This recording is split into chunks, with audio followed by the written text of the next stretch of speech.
Quick question. When was the last time you seen anything about the war in Iran on your timeline? It's still going on. There was a major update just a little bit ago, but when was the last time you seen it? Right. Now, when was the last time you seen anything about COVID? Weird. Erica Kirk and that whole Charlie Kirk situation just seemed to drift off into the abyss of the internet.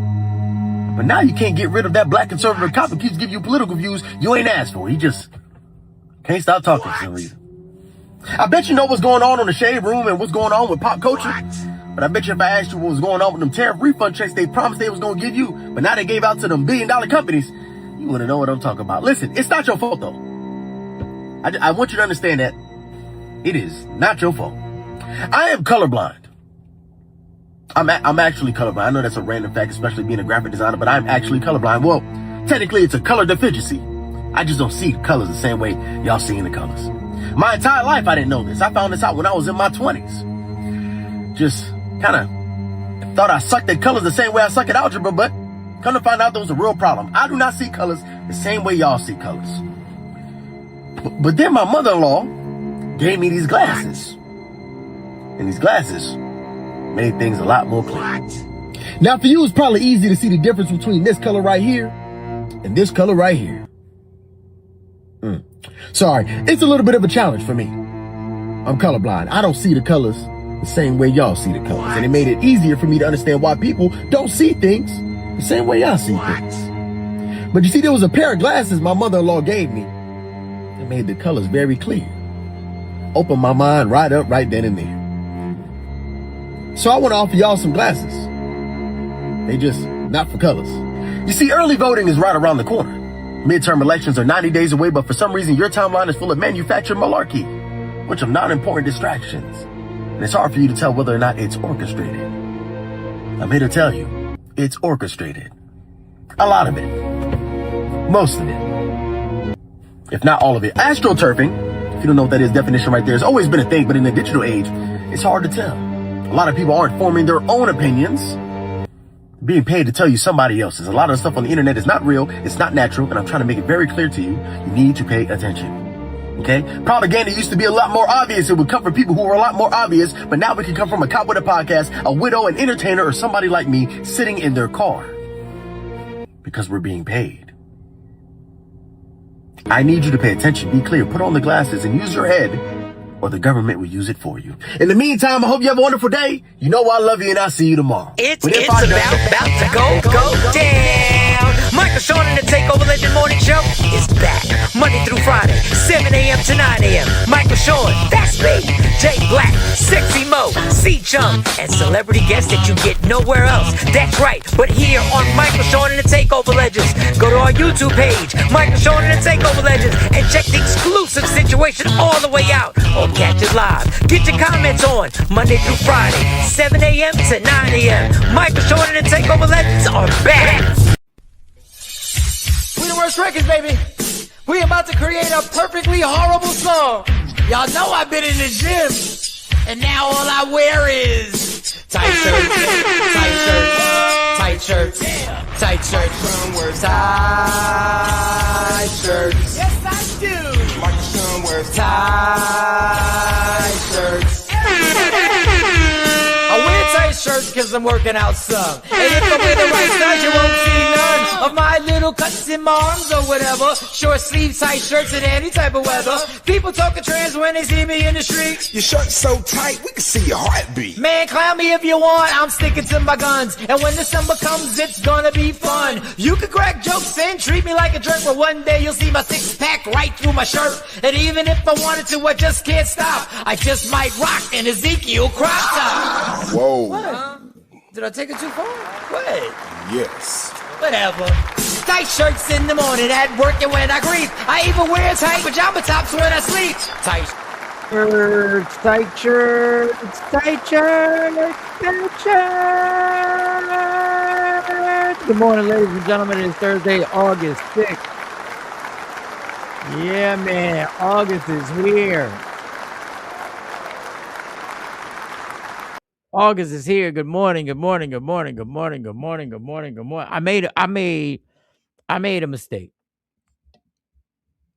So let me tell you a little background on what happened, and I like sharing with our Takeover Legends TOLs community, and the new people joining. Just bear with me.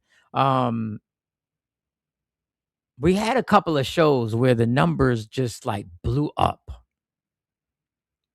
and the numbers just took off. I was like, what the fuck? Like as it was happening, I was like, what the in comparison to what we normally do. We have a community of about, 50, sometimes 60 every morning, which is incredible to have that many people to join Michael Sean and the Takeover Legends, Jay Black, Sexy Mo, Dr. Aaron Smith every morning. I was like, what the fuck?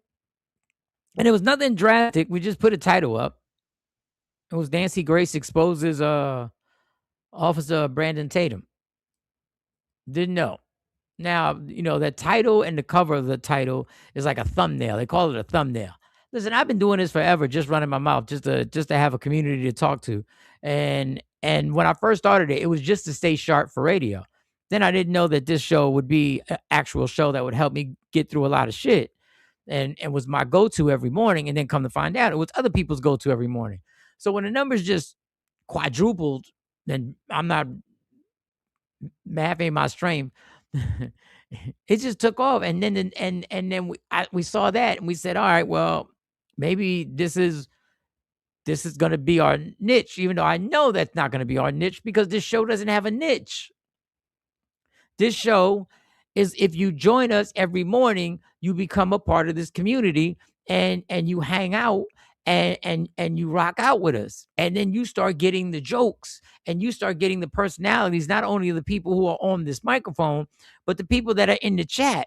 Because I think the people in the chat, not only I think they're the most important, because without y'all, it doesn't happen. I know that sounds cliche, but I like forming people's personalities. I like y'all creating your personalities. Nikki White Chocolate has a personality. Ashabu has a personality. In radio, they would call it character definition. Miss Parker has a personality. Miss Clark has a personality. Auntie outside, Stacy has Dem Dollar has a personality. Coco, when he used to rock out with us, had a specific personality. Not that they had to be a certain type of way. They didn't have to try and make believe they were a certain type of way. They just were. That's just, people were just who they were. And I'm missing a whole bunch of people, and I apologize. Ashley has a personality. K-Day has a personality. Trendsetter has a certain way that just by his comments, just by everybody's comments, you know who it is. We could almost run a test. We could almost play a game that a person would put a comment on and take their name off, or I read the comment and I would do a test and be like, hey, who said that? Actually, I think that would be a good idea. Who said this comment? And I bet you at least 70% of the time, you guys could pick out who actually put that comment on. That being said, it was just a grassroots thing. It was authentic. So we would see each other and go to a few functions. LaShawn has a personality. You could tell that that's a LaShawn comment when I read the comment, if I take the name off. So that was growing.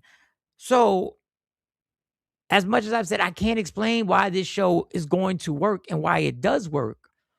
But when the numbers went up, it was like, okay, there's certain rules you have to follow in this when you're on YouTube. There's certain thumbnails you have to put up. You have to grab people's attention. But it kind of gave me anxiety because that's not how I've done the show, but I don't want to be the person who doesn't want to change and just want to do it my way. Okay, well, these are the rules of how this is supposed to be done, which is cool. So we have to put, a cover, basically. I call it a cover. It's a different term that just sits there, and you put it up there so people go, oh. And then I made the mistake, and I went through YouTube, and I started seeing how everybody's doing stuff. And I'm like, oh, that's what they've been talking about. And I'm way behind. That's what they've been talking about. And Jay Black's in the building. Jay Black's in the building. So, well, I got a text message. Hold up, Jay. And I get right to it. What was this? Somebody sent me something. Middle school. Okay. Um. Oh, that's a good topic. So anyway, I was saying, Jay Black, how the show exploded in the numbers and everything like that, and it was different from what, and I was basically explaining them that you caught up how authentically this show just grew. But then 2 days, for 2 days, it exploded. And then the 2 days, it was like there's certain rules you got to do. So I was like, okay, well let me watch YouTube. Let me go through YouTube as an agenda to see how these other shows do it. And I was like, okay. So we have to put a cover, a thumbnail, a topic, and everything like that. But I felt like it was putting us in a box because It's I not us. know this show doesn't stick to a topic. Nah, we everywhere. Would you say the ADHD, whatever? ADHD. So I'm like, well, maybe the show needs to be more structured. Maybe I have to do a better job of being more structured and staying on this topic and feeding the topic. So I sent Jay a topic, Nolan Wells, more lies told by Nolan Wells' friends. So what happens is when Jay puts the topic up, now I'm searching, I'm specifically searching for shit to go to that title. And as I'm searching, I'm seeing other shit then I'm like, oh, they would like to talk about that. That would be fun to hear everybody's opinion on that. But I'm scrolling. I'm like, no, I need lies from Nolan Wells' friends Because that's what you put up. You need to because pay that's what that we put off. up. Yep, you gotta pay that off. Good morning, So KT. as I'm scrolling, Legs. Yes, legs. I see Freeway on a podcast, and I see Freeway discussing his tragic loss of his son. And it's the most real thing I've seen. Kamala was right.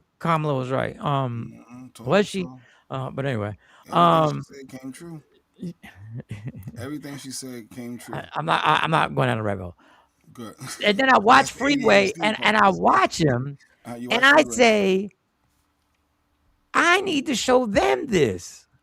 When he was crying like a little punk. No, I'm playing. Yeah, don't say it. Don't. I'm playing. No, I'm chill, playing. That was a chill, joke. That was a joke. chill. That's not even No, funny. no, Chill. it was really emotional. It was really emotional. And I'm watching him share something that is so from a rapper who was in the middle part of one of the biggest rap groups in the history of the world to him saying that was so like to me so deep and so honest. And the fact that I just talked to him and then I kicked myself like, why didn't I ask him more Why about didn't you that? go that route? That's why I said But that's the Freeway I you know what he was Yeah. there for. See, that's the thing y'all got to get. They're sometimes they're there for so and on radio it's so structured and the time is so limited that you kind of have to you try and get and be because they're still caught up like we're not using that. Why not we using that? Why aren't we doing this? Why ain't we doing that? And like because it's only there has to be a single file movement.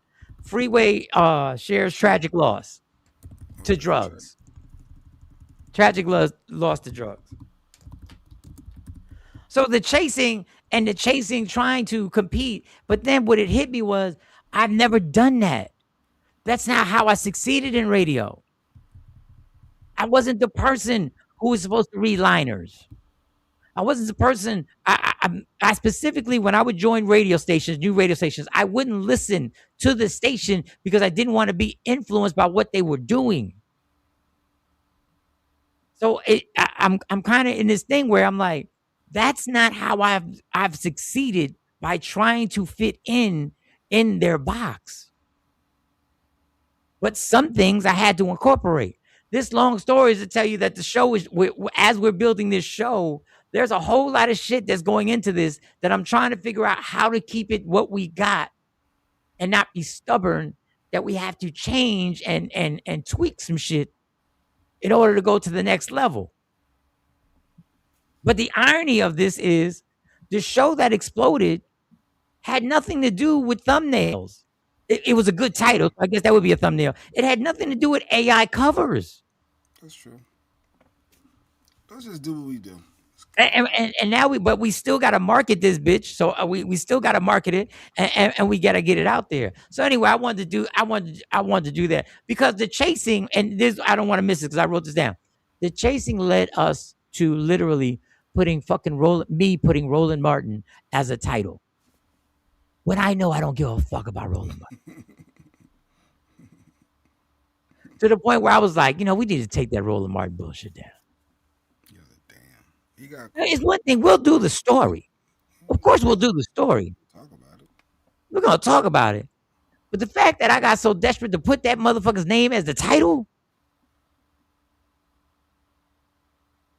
this to him, it's not like I don't like him or do like him. It's not like I support him or don't support him. I'm just like, I don't care about Roland Martin. Why did I put that shit? Why did I use him as a title? Because YouTube pushes you in a situation that you have to put something that's a current event to get some clicks and likes and views. And yes, that is the main object for a show to succeed. But I'm like, damn, I sold out quick as fuck. I turned into a YouTube hoe fast. Like, it was fast. Yeah, you got to get back to what we do. That's all. So this that's me. ADH having show is going to have to incorporate different ways to market it and gather people in here that if you like it and you chill. And guess what? When your comments come up, there will be a link that you can hit the link and that you can pop up, and your comments will be put up no matter whether you like us or don't like us. So you'll get your opportunity. So this is a safe space for the bullshit, for the important shit and the bullshit, for the random shit, from the mindless shit that just pops up to something that we might think is important. Jay, what are you about to play? I don't even know what this Cheap is. ass motherfucker, bitch. So what the hell did you put it up for? Oh, this guy doing DoorDash. He mad because he got a $2 tip, and the ring cam recorded. So, and some people, was debating online. You know your job. You saw it said $2. Why you accept it? Why be mad now? And the other people said, DoorDash, come on, you gotta do better than give somebody a $2 tip. Like, that's crazy. This is ADHD at its finest. This is ADHD as what the fuck? We were just trying to explain something, and Jay puts up a video of a dude that's mad because he got a $2 tip. He got a $2 tip from DoorDash, and he's upset and pissed. So I was like, hey, let's play the clip. Here we go. I'm gonna start it from the top. Let me bring it from the top so you can see the guy mad. He just mad, Mike. Coming to a house mad because all you got was a $2 tip. What the fuck is this? What? $2 I got this goddamn fucking order, man. $2 cheap ass motherfucker. Cheap ass motherfucker, bitch. Not tipping motherfucker. What? $2. $2. He mad. I drove all the way here for $2. Cheap ass motherfucker, bitch. He's still mad and cussing. Cheap ass bitch. This is the life of a DoorDasher. He not, but dude, Mr. DoorDash man, I know you're mad and I know you're pissed, but you're not mad at the person that gave you the $2 tip. You mad that life has put you in a situation that you're doing a job that somebody is capable of giving you a $2 tip. That's what you're mad at. I get it. And I understand that you legit are mad at a $2 tip, but that's the essential thing. What you're mad at is that motherfucker. You work a job that. There you go. That's what you mad because you got to bring the bag of food. That's what you're mad at. Motherfucker. Cheap ass motherfucker, bitch. Not tipping motherfucker. Not tipping. $2. Cheap ass bitch. Yeah, I was just showing how our ADHD can work, but yeah, I saw that and I giggled. I said, my man needs a different profession. And Nolan Wells is a sad situation now. His mom's his job threat. We talked about that. She's tried to find out what happened to her son the proper way.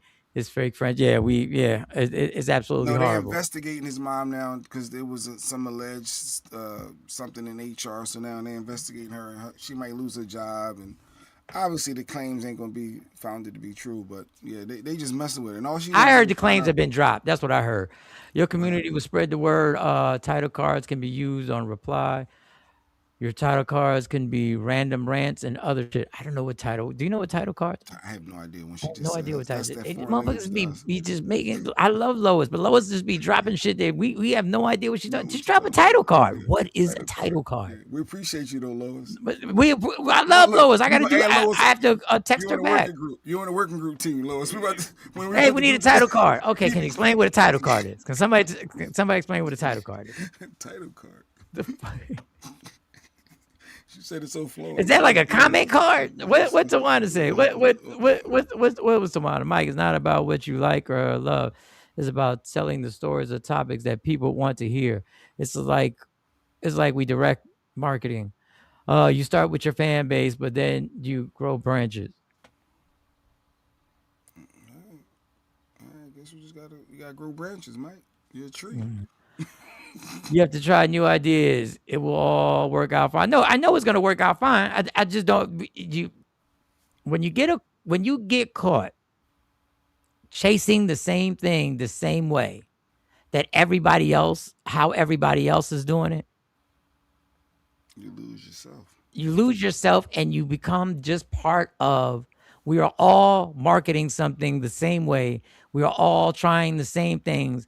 And the consistency is we have to find out what is it about this show. He's big mad. Yeah, but he's mad because I get it. You're doing an honest day's work, but somebody gave you a $2 tip. But did you ever think that the person who's giving you a $2 tip, you're going to think they're just cheap as fuck? Or do you think that's all they really had because they got a fucked up job that they're doing, so they can't splurge on a tip? See, this is the ADHD, right back. Now we're back on the dot. Now we're back on the DoorDash dude.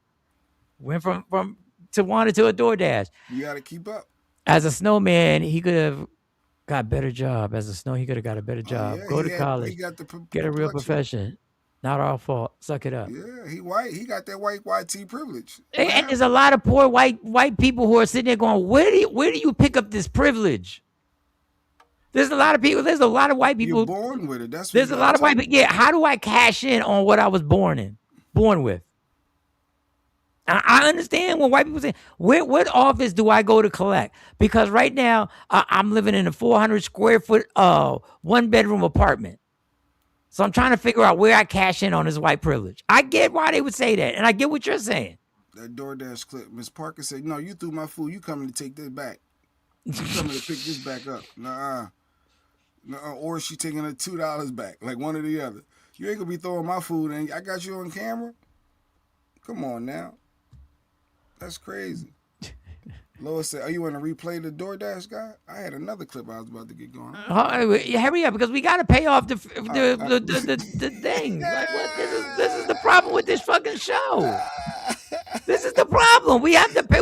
Somebody just tapped in and said they're talking about DoorDash. I thought they were going to talk about addiction, and they tap right out. It can't be the the whole fuck out of show, here, right? These people are talking about they were going to talk about addiction, and there's no addiction. Why are we playing this guy? Fucker. Because he's a Cowboys fan. Cheap ass motherfucker, bitch! He mad. Not tipping motherfucker! $2! He threw their food and mad. But as a DoorDash. Yeah, at least he ain't do nothing to the food. At least he ain't do nothing to the food. You don't know. He did anything to the food. I wouldn't trust that. If he was that mad enough to cuss then you me out, shouldn't leave a $2 tip to a person who's delivering your food. Mike, it was a gesture. I barely had $10. If you want, so my food was $8, I rounded up and that's it. Mike, there's a lot of people like that. So I shouldn't be able to I agree with you. Oh, all right. I agree, but there's all aspects of it. You leave a $2 tip. You leave yourself open to actually having somebody be pissed off and do something to your food. Fucking dollars I got this. Somebody else is gonna say to throw your food $2 down fucking like dollars. Cheap yeah, ass that's what could happen when you leave a $2 tip. Cheap ass motherfucker, bitch. That's what could happen. Motherfucker. Nah. That is you always say nah. That's the reality. If you leave somebody a $2 tip, that's what could happen. That's what you could ignite. And then other people gonna be like, well, if you only had $2, what the hell you doing DoorDash for? Why aren't you just making some shit at your house and getting and going to the grocery store and getting some stuff that you can spend the same amount of money and have food to eat for the rest of the week? Title card, deferred, different topics.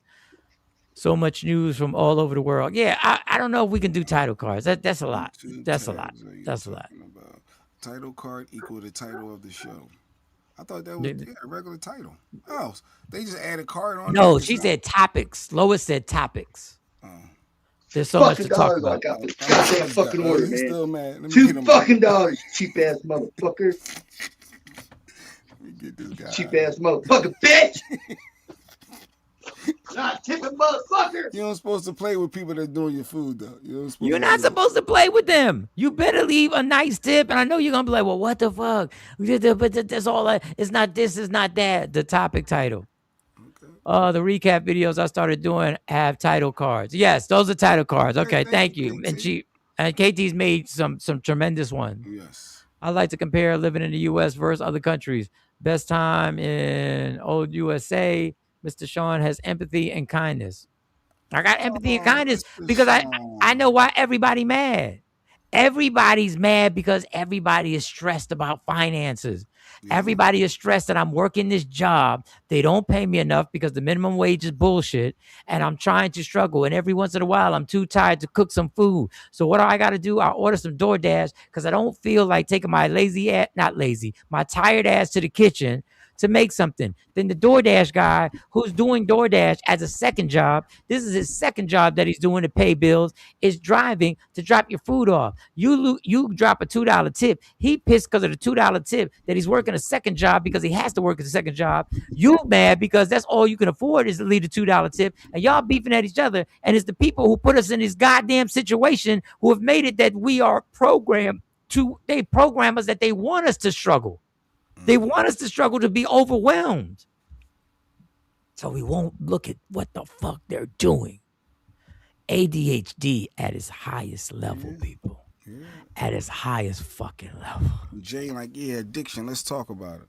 Good morning, Queenborn. Morning, team. So this is Freeway was on a podcast, and this broke my heart when he told this story.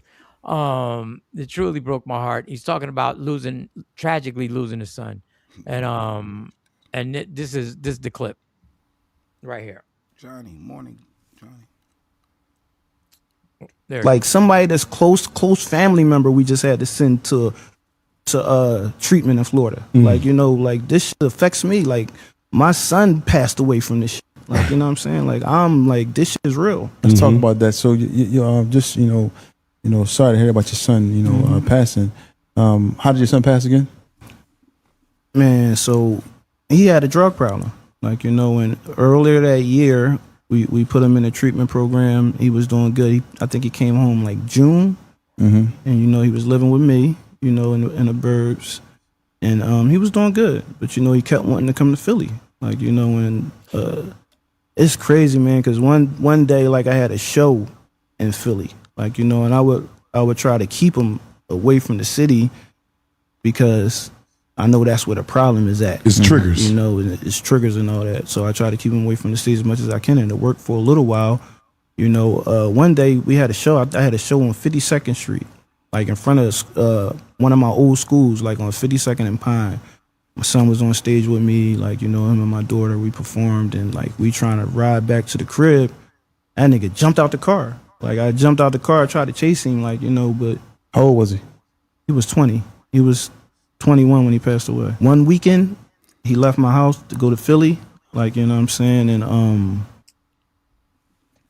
it probably like Sunday or something, we didn't hear from him for like a day, and then they found him. He was unconscious, and he was unconscious for so long that the oxygen was stopped going to his brain, you know. So, man, you never expect to lose a child, bro. Like, that's like, even when I was in the hospital, like, I expected him to pull through, man. Like, you know, and I'm gonna be so transparent with y'all.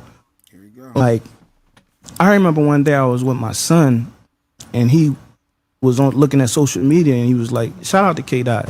And, you know what I mean? God willing that, you know, K-Dot, you know, win his fight with this shit. Like, but one day my son was like looking at the phone, and he started laughing, like, haha, look at K-Dot. Like, he down there, like, and I'm like, you going through damn near the same thing K-Dot going through. Like, you know what I'm saying? Like, don't laugh at him. Like, what's wrong with you? Mm-hmm. You know, then K-Dot outlasted my son. Mm-hmm. Wow. The same person he was laughing at. And the reason why I'm being so transparent, because this shit is important. Y'all need to hear this. Millions of dollars, and I still couldn't keep my son from down there. I was the one with him in them programs, and sitting on 28th and Girard in there with my son, and people coming in there laughing. And I'm just trying to get my son better. Like, this shit is real. Like it don't matter who you is, it can affect you. No matter who you are. And that whole thing touched me, and I'm over here trying to scroll and find more. And not that the Nolan Wells story isn't absolutely important, but I'm so caught up trying to chase the topic that I'm about to scroll by something that is so near and dear to my heart that I'm about to scroll by because I'm trying to chase some shit. And what he's saying is, it just made me reflect on how many people were around me who were feeling like that. Like, what else did you want, Mike? We took you out the Bronx. We brought you to Willingboro. Then from Willingboro, we brought you to Mount Laurel. We brought you to typically what they say was the suburbs. And we can't keep you out this bar. We can't keep you out this liquor store. And it really affected me watching him. And I know we joke. And we joke about so much, and we're gonna joke about stuff in like a matter of minutes. In a matter of joking now. The DoorDash driver. the DoorDash has an addiction. That's why he's pissed. This is the. How can I explain this show to anybody? Oh God, we ain't even get through 30 seconds yet. We ain't get through 30 seconds, and Dem Dollar wants to put up the DoorDash driver who we talked about a few minutes ago has an addiction. God damn it, Dem Dollar. How am I supposed to keep up with this show? You trying to be serious right now. Trying to be serious. Trying to talk about the struggle of watching a father lose his son to drugs. Millions of dollars and still couldn't help his kid. Like, that has to be a hopeless feeling to have. You know, I got all the money. I'm good. But my money can't help stop my son from being addicted to drugs. Damn. It's a mental health problem. It's not that drug. I know this is going to sound crazy to people. It's not the drug. It's something mental. It's a mental health problem. It's something in your mental that you are trying to heal, and that's the remedy. And no matter how comfortable you make somebody, no matter how good life gets, no matter how you put them in a nice house, you give them the car, you give them the opportunity. There's something that you haven't figured out in your brain that you go like, I don't know why, but for some reason, I need something to numb me from something. And sometimes you go years not knowing what it is that you're trying to numb yourself from. It's the remedy. The drug is the fucking remedy. But some people say that's an excuse too, though. And those people just don't know. They just don't know. Just stop. Just don't do it. They trust me, y'all. Nobody wakes up in the morning and says, you know what would be great today? To fuck up my life. That would be fun. Nobody wakes up and says, you know what I want to do? I want to ruin my entire family. I want to drag people who love me through the worst shit in the world to have them now going off and trying to live their life. And at the same time thinking, is this person going to be dead today? Morning, super.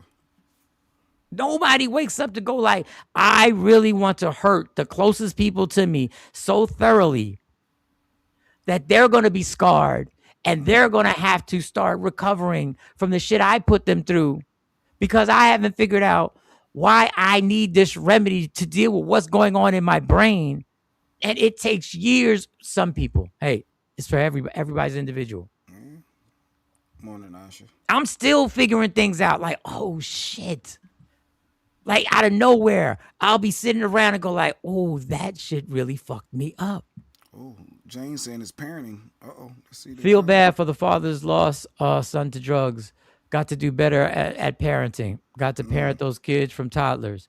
Adulthood. Parenting is hard work. And even if you do everything you just said, you think that you did a great job parenting as a toddler. You think you did a great job all the way to adulthood. You explain to those parents who believe 1,000% in their heart that they did everything that they knowingly knew how to.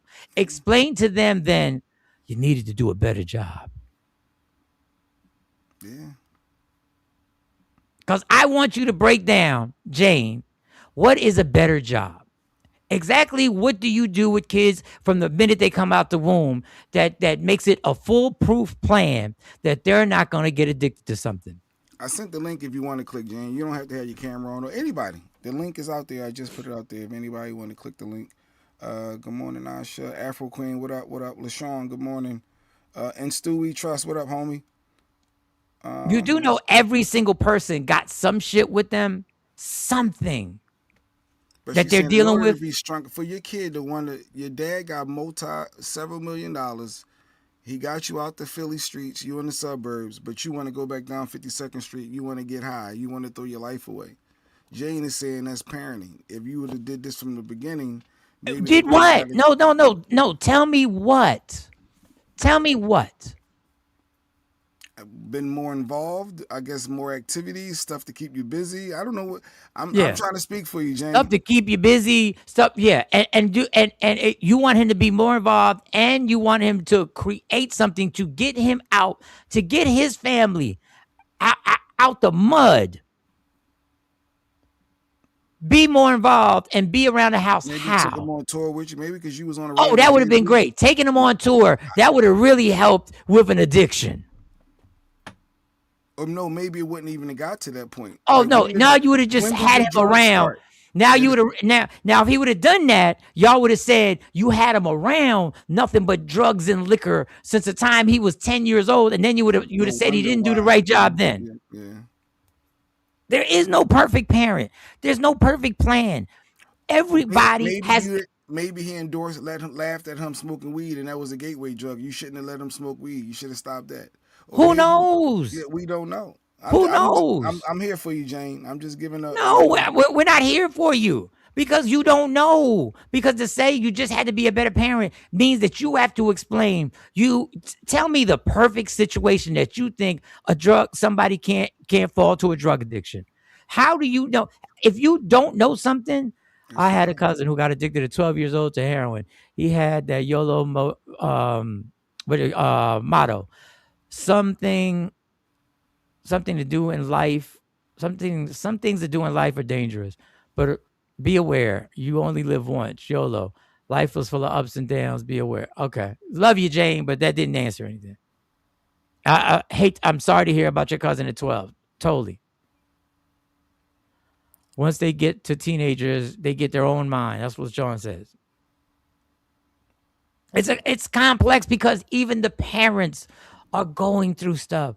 The mind is the trickiest thing that they can't explain it. There's things that these doctors can't even explain. My cousin was only 25, and I guess passed away from a drug problem. He passed away in his dad's arms on the job site. Only child. Horrible, Johnny. Ladies, good morning, LaShawn. But true, but you as a parent mold their minds while you can. Brain does not form till 25. This whole molding of the mind. That's why I tell people, when you try and convince somebody why they should have kids, and people say, nah, I'm not trying to have kids. That's a lot. And you go, no, but you should have kids. Shut up. Shut up. That's what you say. Shut up. Do you know the responsibility of you having to mold a mind into an adult? Do you know what that responsibility is? That means you are going to attempt something that's impossible. That means that any trauma that you had, anything that you may have a wrong opinion about, any bad habit, anything that you don't know may affect the molding of that child's mind. So if you believe that your whole life, generations have told you this is how you raise a child, and you then use that tactic, and you find out when the kid is 15 or 16 years old, and all of a sudden a light bulb rings and goes, oh, that wasn't right. You know you can't go back and unmold it, right? You know you can't rewind and undo all that. Everybody is going to do something as a parent that they're going to look back on and be like, oh, I shouldn't have done that. And now you just hope that you can have a conversation with your child or your young adult to address it and be like, you shouldn't have seen that. You shouldn't have seen me act that way. You shouldn't have heard me say that. My discipline shouldn't have been this. and you just hope and pray that they get it. Or if not, it's something that they've grown up in their childhood. Everybody has something in their childhood. If I ask y'all to, in the chat, put something that you saw in your childhood that affected you, negatively or positively. Everybody's gonna have something.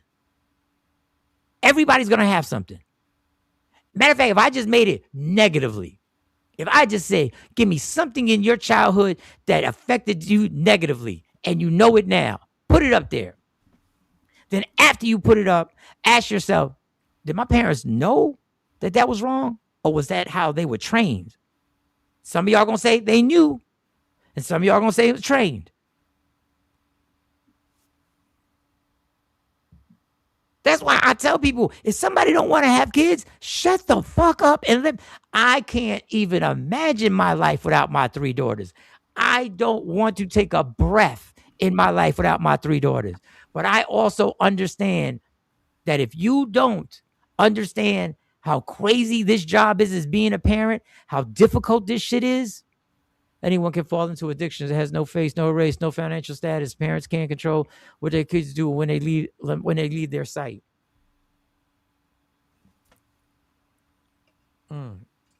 LaShawn says, Jane, I thought that too. Till I raised kids. They get a mind and opinions of their own. I ask them all the time. These aren't the children I raised. Every now and again, I see things that I taught. And LaShawn, I'm not saying this to you. And every so often, when we're honest with ourselves, we also see things that we hate that we taught. And it may not be that we told them to do this, but they saw it. They saw it. And as a human being, you fell short and they saw things that they weren't supposed to see or weren't supposed to hear. But you didn't know they weren't supposed to hear or see those things because you were like, this is just regular. I saw those things and I'm fine. Come to find out. Jane said all humans have free will, Mike. What are you talking about? Yes, all humans do have free will. So what are you talking about? If all humans have free will, you think a parent can break that? I got 3 productive adult children, but my sister's kids been in jail, and she and hubby did. So you're proving my point. You just said they did their best job. She said, "But parenting, you need to mold them. As a parent, you need to do better." There's no manual for parenting because there's no manual for what goes on between our ears. Sean, oh yes, the expert. Salute. What up, Aunt? Good morning, Aunt. Good morning, Tosh, Shorty Doo-Wop. Seeing my parents naked. You ask people something that's true. No, if Lois gives you, and I don't want to ever bring up Lois's story. If Lois shares her story with you guys, which she's doing a documentary on her life right now that I need to do that interview. But if she shares her story,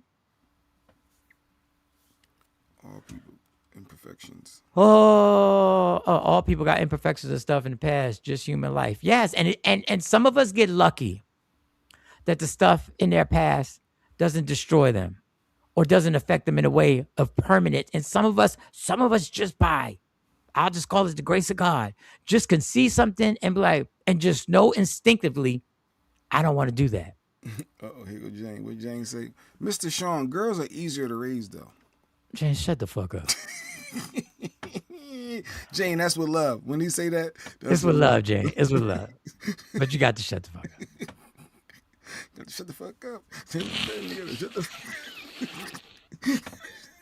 with all love, Jane. Don't love. With all love. Lost my brother when I was 10. Had the 3rd rarest cancer in Australia. Wow, in 1988. It's a pain that lives in my heart forever. Can't even imagine, man. Good morning, Diane. Good morning, Diane. Trust. I raised my son totally different from my parents. My dad has amnesia when we tell him the BS he did. Oh, yeah. I don't remember that. Yeah. What? I said Jane, I respectfully disagree with that statement. My sister has a worse time raising my niece than I had with my son. It's all an individual thing, man. It's all an individual thing, and it's all what you think is difficult. Once a person becomes an adult, then responsibilities of their behaviors include consequences. Some learn how to cope better than others. As a parent, you just pray they live a life of the positive. Yeah, you do pray. Addiction is so complex. Many reasons: social influence, mental trauma / wounds, emotional hurt, depression, trying drugs for fun, and body gets hooked, medications for legitimate pain, hooked. Yeah, it's so complex. It's too complex. I'm doing the best I can to raise my children. I'm old enough to see parents who put their all into a child and the child still made terrible decisions. I've learned to just do your best. Just do your best and try and lead with kindness. And it's not easy to always try and lead with kindness. To try and lead with kindness and try and lead with understanding and we laugh at what parents say. I'm trying to understand. You don't need to understand him. You don't need to understand him. He need to follow these rules or get the fuck out. Yeah, but I'm trying to figure out what is it that created this? Where does this stem from? Where are these acts? You over here trying to be white. That's what you're trying to do. You're trying to be white. The problem is the boy ain't got no rules. The boy ain't got no structure. That's what it is. And he think he grown. He think he grown. Example, Rob Reiner's son killed himself and wife, kids raised by nannies, not the parents. You don't know all this. You don't know all this, but I'll let you do your assumptions. Rob Reiner's son, drug addict, and daughter now still addicted to drugs. We don't know why. Money has no comparison to a person's life. Stu, yep. I don't know what Stu said. Girls are easier to raise. Yeah, I don't. Trust me. In my family, my sister was definitely easier to raise. In other families, they'll be like, no, it wasn't. Addiction does not have to only be drugs. No, it doesn't have to be drugs. Society affects them, and the YOLO thoughts and peer pressures, drug addiction, teach kids to be individual and strong. Mold your kids, Jane said. If your kids get strung out, it's your fault. Good morning, Curvaceous. Jane, I appreciate you. Oh, damn, one of my lights went out. What happened? Why are parents quick to kick teenagers out? They got to follow the rules. That's why parents kick them out. And Jane said, if you ain't molding them right, it's your fault. Mike, it's your parents' fault you got addicted to alcohol. Your parents didn't do a good enough job molding you, so you wouldn't have got addicted to have to go through sober life, Mike. Yeah, that would be a good scapegoat. That would be an excellent scapegoat to just be like, hey, blame other human beings for not being the perfect parent. Blame other human beings because I'm perfect, because I know I didn't make any mistakes parenting. Either gender has their own set of difficulties. These kids are already destined for whatever they're going to do. Hey, that's your opinion. We were just their guide. We were just there to guide them. Yeah. I don't know what. I listen. That's what you think. That's what you think. Just thinking out the box and way I was raised. Society affects the kids. And society. Do you understand? Society affects the kids. You know what? Also society affects the parents. You know, the parents were kids, and they were affected by society. Y'all act like these kids are different, or like you weren't one of them. Society affects everybody. Like, we act like parents have this figured out. We're just kids in grown-up bodies. We're still being influenced and trying to avoid negative influences. And a lot of times, we fall for the negative influences as adults. If you knew all the things I've seen as a kid, you would be surprised. I'm not a drug lord or a crackhead. No, I wouldn't, because I know family members in my family who never touched alcohol. And I know the rest of us There are people in our family who was like, nah, I don't know why they were able to go to see it for what it was and be like, I don't want to. I'd use the common sense. I don't want to see that darkness. I don't want to take part in it. I don't know why it's so attractive to other people who see the darkness but don't understand the darkness and want to try it. I don't know. It's always the people with good kids that say it's the parents' fault. Parents' fault.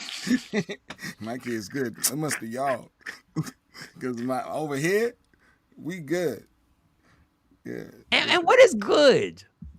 What is good? They're not strung out on drugs. They got in a relationship and got married. But they didn't get divorced. There's no infidelity, right? There's no infidelity. They can't get divorced. They got good paying jobs. They got high paying jobs. So make sure they got high paying jobs. And you know all this. But if I ask anybody, is everything perfect in your house? Nobody will say yes. No, there's no household that's perfect. Exactly. There's difficulties in everybody's house. Jane said, parents, you must talk and put time in with these kids to mold them. And she yelled at the mold. It's y'all fault, parents. Golly, Jane, how many times she got to tell y'all? Shit, you don't think people are trying to mold their kids and trying to, man. You could only mold your kids as much as you were taught how to mold. You got to find out, like, if your version of molding a kid is having them listen to everything you say all the time and never speaking back and making sure as long as you follow these rules in my house, if you think that that's it, then that's okay. Got you straight. Yeah. Tosh was around drugs. Her family was doing drugs. And they were selling drugs. You're and not she still made doing the mess. Yeah. Good luck. Good job, Tosh. And you raising your seed and being in his life, little Noah.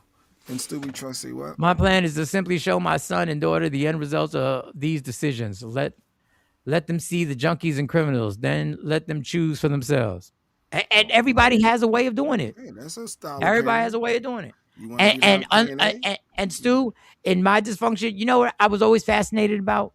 I was always fascinated on why people were addicted to something. From the time I was little. I was always fascinated. Like why are they addicted? I said, why do they? What is it about that makes them, even though they have a bunch of fun? And I noticed it when I was young. They have a bunch of fun, but then the ugly shit normally happens at the end of the party.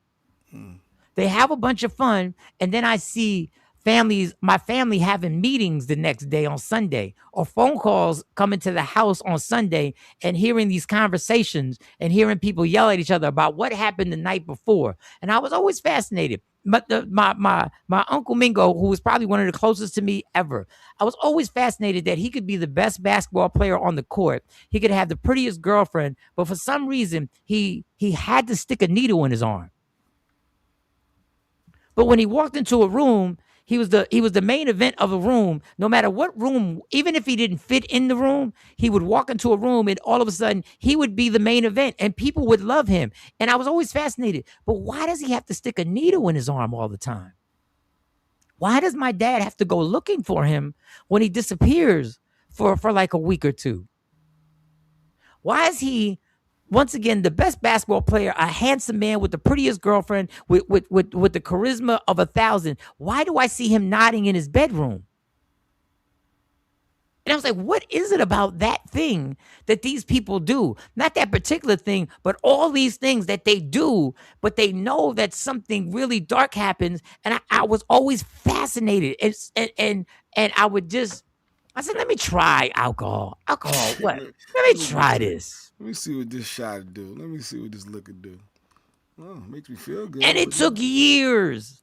It took years of the progression for me to get to a bad state. Dude, I remember there would be a time when I would literally drink with some people and wouldn't drink for weeks at a time again. I remember going to clubs and not having a drink. I remember going to clubs and not drinking. Wow. Back in the day? What I used to be, when I used to go to the clubbing you saw me in Philly was clubbing we were hosting. The clubs I did in New York was voluntarily. I wanted to be at clubs till 5 o'clock in the morning. Me and my cousin Claude would be in lines, the type of clubs that they would have to pick you to get in New York. They would have to pick you. You're right there. Y'all too. Y'all come on. Y'all good. And we would be at clubs, the Red Zone, I go with my cousin Sonny. We'd be at clubs. Mars wouldn't close till 5 o'clock in the morning. I'd be at them clubs and would not drink. I was there because I was having fun. So it was years of a progression. So I thought I was foolproof. I'm like, this drinking thing ain't a big deal. What y'all been talking about? Like, oh, y'all just must be that's what y'all on. Do you agree with Ty said? Read that. I definitely broke generational curses in my family. When I tell Noah what I've been through as a kid, he's like, wow, that happened to you. And I'm glad you share. That's what I'm saying. Do you agree with her telling her son that absolutely, I think you need to share this was stuff. on these drugs, they were selling. I saw this, I was exposed. Like, that ain't doing too much.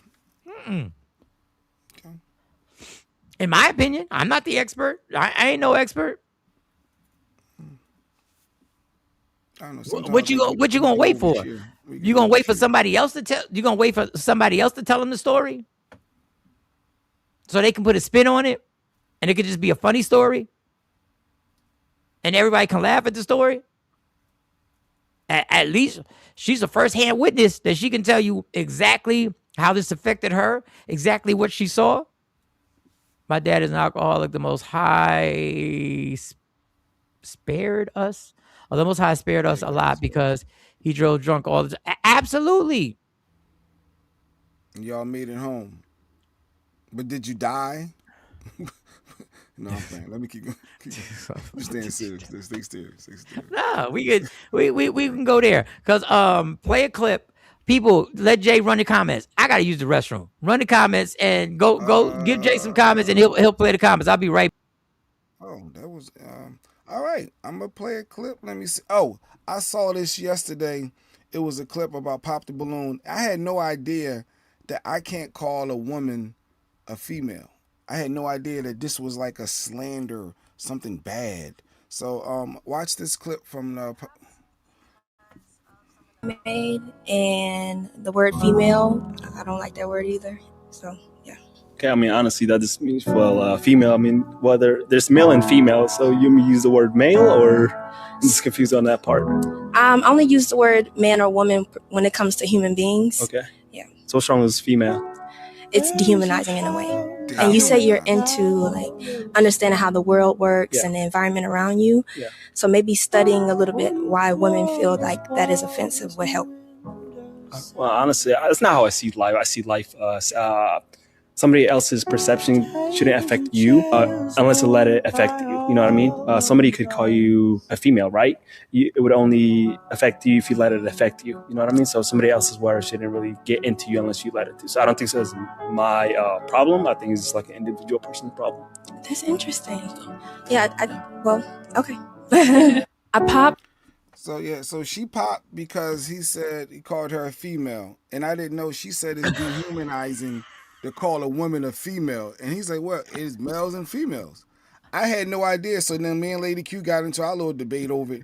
I'm not a dog. I'm like, a dog? When did he say you were a dog? He just said female. Mike, did you know calling a woman a female is dehumanizing? I heard somebody else say that. Girl, shut the up. Okay, listen, it's not just me. What are we doing? What are we doing here? It's not just me. I'm like, huh? So why am I not offended if I'm called a male? Yeah, dog, yeah. But did you die? Tosh, you made it home. Y'all safe. But go ahead. But no, I saw that clip and Lady Q was defending it. So women, play this heifer again. Play her again. Let me see this. What is this? Because of some of the comments you made and the word female, I don't like that word either. So yeah. Okay, I mean, honestly, that just means, well, female. I mean, whether there's male and female, so you use the word male, or I'm just confused on that part. I only use the word man or woman when it comes to human beings. Okay. Yeah. So what's wrong with female? It's dehumanizing in a way. And you say you're into like understanding how the world works and the environment around you. Yeah. So maybe studying a little bit why women feel like that is offensive would help. Well, honestly, that's not how I see life. I see life somebody else's perception shouldn't affect you unless it let it affect you. You know what I mean? Somebody could call you a female, right? It would only affect you if you let it affect you. You know what I mean? So somebody else's words shouldn't really get into you unless you let it to. So I don't think that's my problem. I think it's just like an individual person's problem. That's interesting. Yeah, well, okay. Bitch, you just not attracted to him. That's all it is. Because you know this is potato. You just like, I don't like female. You get the reason why you like female. Can you call me a woman? And he'll be like, all right, I'll call you a woman instead. Case closed. I'll call you a woman instead. No excuse for addiction, but I think no excuse for addiction. No excuse for addiction, but I think I understand it better from the average person who judges it. I think I understand it better than average. There's no excuse for addiction. There doesn't have to be an excuse for addiction. You don't need an excuse for addiction. You don't have to make an excuse for anything. Addiction happens. It's a once again, it's a mental health thing. There's no excuse. I'm not making this up. I don't have to have an excuse for addiction. It happened.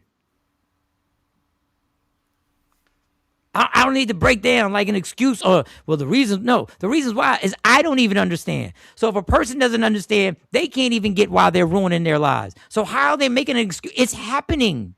I don't have to make an excuse for something that's legit reality that's happening. Yes, Jay Black. Some don't. Yeah, you know who doesn't like female? Envy. But she doesn't really. She doesn't trip out about it. But there's a reason. There's a reasoning behind. Female, but so far there's two people that LaShawn like, huh? Tosh like, huh? What the heck? Call me a female or a womb warrior. All right. That girl on this show is too uptight. Listen, there's a reason James why. Like, huh? That's 0 for 3 so far. Yeah, there's a reason. I don't know the reason. I've been told the reason, and my ignorant ass, I just didn't listen. I okay, but she don't like him. She don't like him because if she liked him, if she liked him, she'd be willing to be like, this is why. And then if he doesn't want to listen, then but she popped the balloon before that. I've never heard that before. Someone educate. I don't know. Maybe Lady Q. What did Lady Q say? I can't speak. She talking about I ain't a dog or a person, place, or thing or something. I don't know. She started going left, and I stopped debating because she didn't make sense to me. I'm like, she's sitting there defending. Yeah, don't call me no female. I'm like, I ain't never heard you say that before. Women, please, like but why a woman offended by the term female? Maybe we get something. That's what she said. Something about an animal can be a squirrel. Afro Queen said a squirrel can be a female. Stop referring to humans. So that's what it says. Many women dislike being called female because the term is a biological label that reduces human beings to their reproductive parts. Much like animals in nature documentaries, using female as a noun in a casual conversation often carries a cold, clinical, and disrespectful tone. Hey, Mike, that's the reason to pop. I can't date you because you called me a female. But Afro Queen said, hey, she not no squirrel. What you think of Adam and a cold, clinical? Well, if it's clinical, clinical context.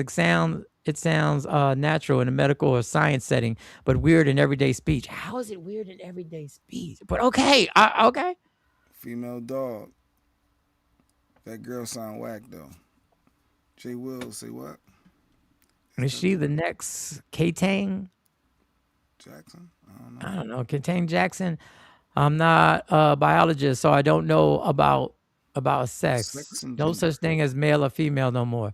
Men versus women is defined as being a male of. I don't fucking know. Jay Wills, we appreciate you trying to break it down, but still not making sense.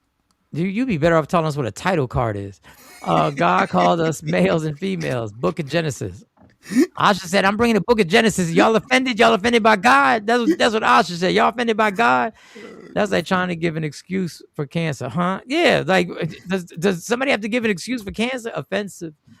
I'm proud of being who I am, and I'm grateful. And you should be. I don't know. She a proud woman. She a proud female. I don't know. I guess she. Okay. Yes, I've heard ladies say that as well. However, then people on the pop show just be trying to get more camera time. I believe that they be cute, and it's a business move. I get it. Lady Q was all husky with this topic yesterday with me. She get real husky, get all loud and defending, but you ain't clicking the link. Nah, because I don't want Mike to piss me off. Then I'm going to have to tell him about himself. And that's how she be saying. I'm like, click the link. If I don't know, I just don't know. I don't want because Afro Queen, female is dehumanizing. There is a term for human. There is I guess that's a term for humans by sex. Well, what is the term? That's just something as sex and gender, and people be getting confused. I'm not no female. I'm not no dog or no animal. Like I'm like, what? Who said an animal? And why don't we get offended when somebody calls us a male? Well, what are we missing? We a dog. We an animal. We a squirrel. I don't care when they say that's a male dog. I go, oh, that's a big ass male dog. Does he bite? That's all I'm like. Does he bite?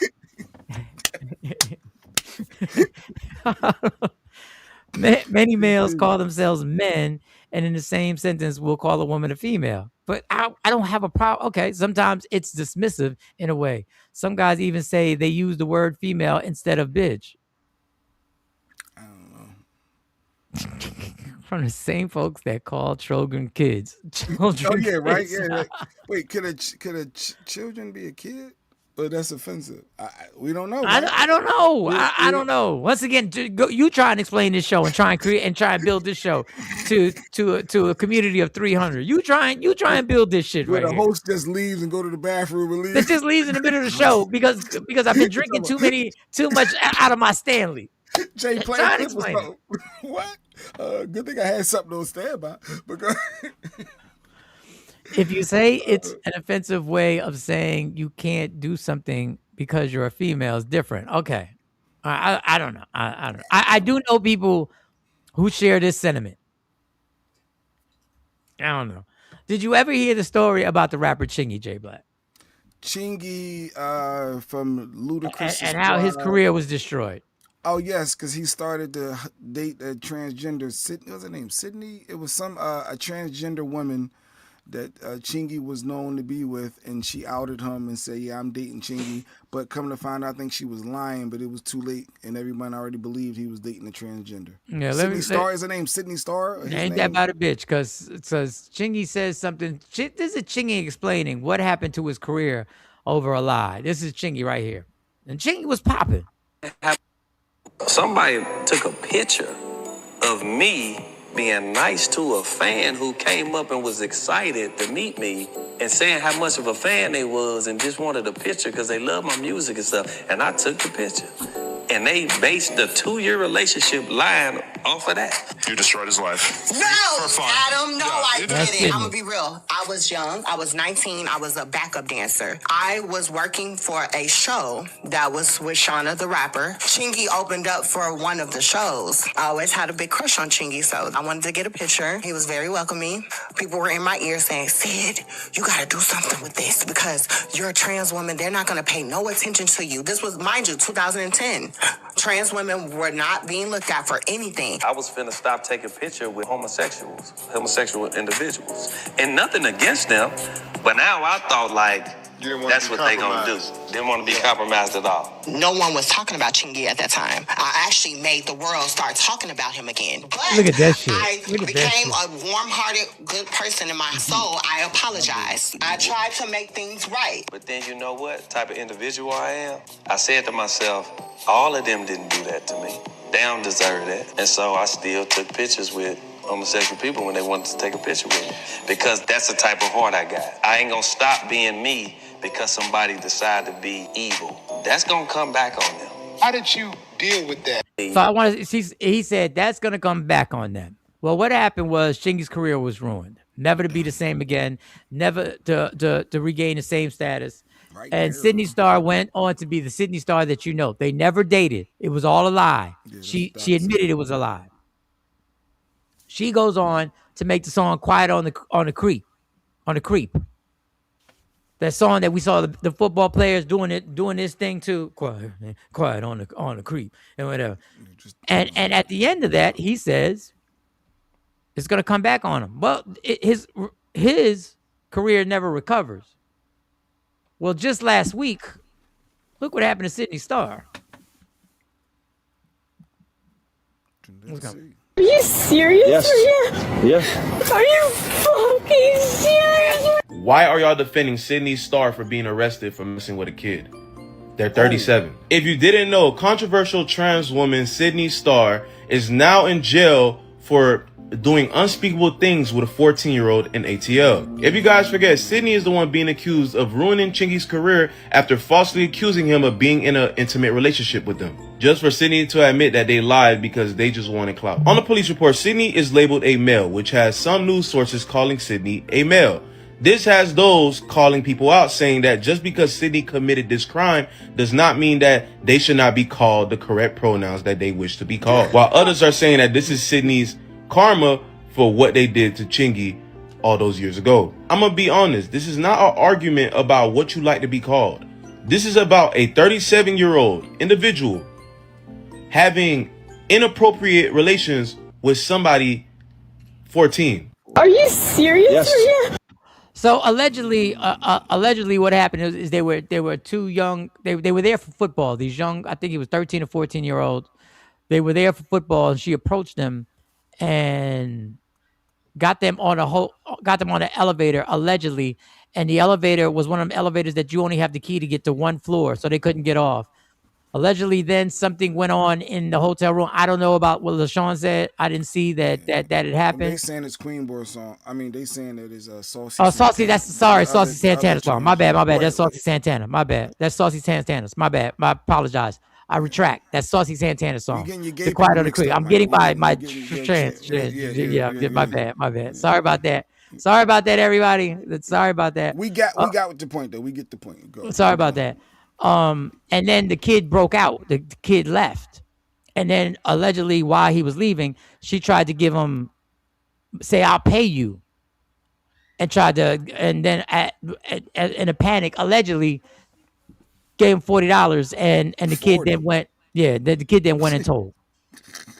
Yeah, you give me $40. Like, what are they supposed to do for me? So the moral of the story is this is the same person who did what they did to Chingy, and this happened.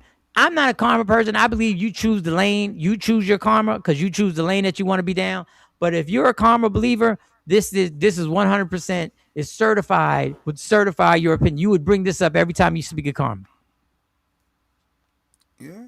I mean, you destroy somebody's entire career, which would have branched out to other family members. There's a lot of people that lost jobs because of what you did and lied and put that stink on them back then. And now here you go messing with a 14-year-old allegedly.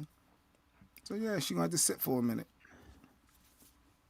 And I don't want to get into the karma thing, but if you believe in karma, and I'm not saying I'm just not the karma person that people think automatically that if you do something that you'll receive payback for it. That's all I'm saying. Really I don't like believe a that. normal male. Here she go with the male. Normal male form without all that makeup. Sydney Starr is so he was born a guy. Yeah. And then transgendered. They had the surgery because she had breasts, didn't she? Not that I was looking like that, but it looked like I saw breasts. I don't know. Yeah, that's a whole nother lane. We're not even going. We're not the two that have that conversation about sex hormones and taking these pills and completing the surgery and then get mad over the pronouns. And I don't know the pronouns.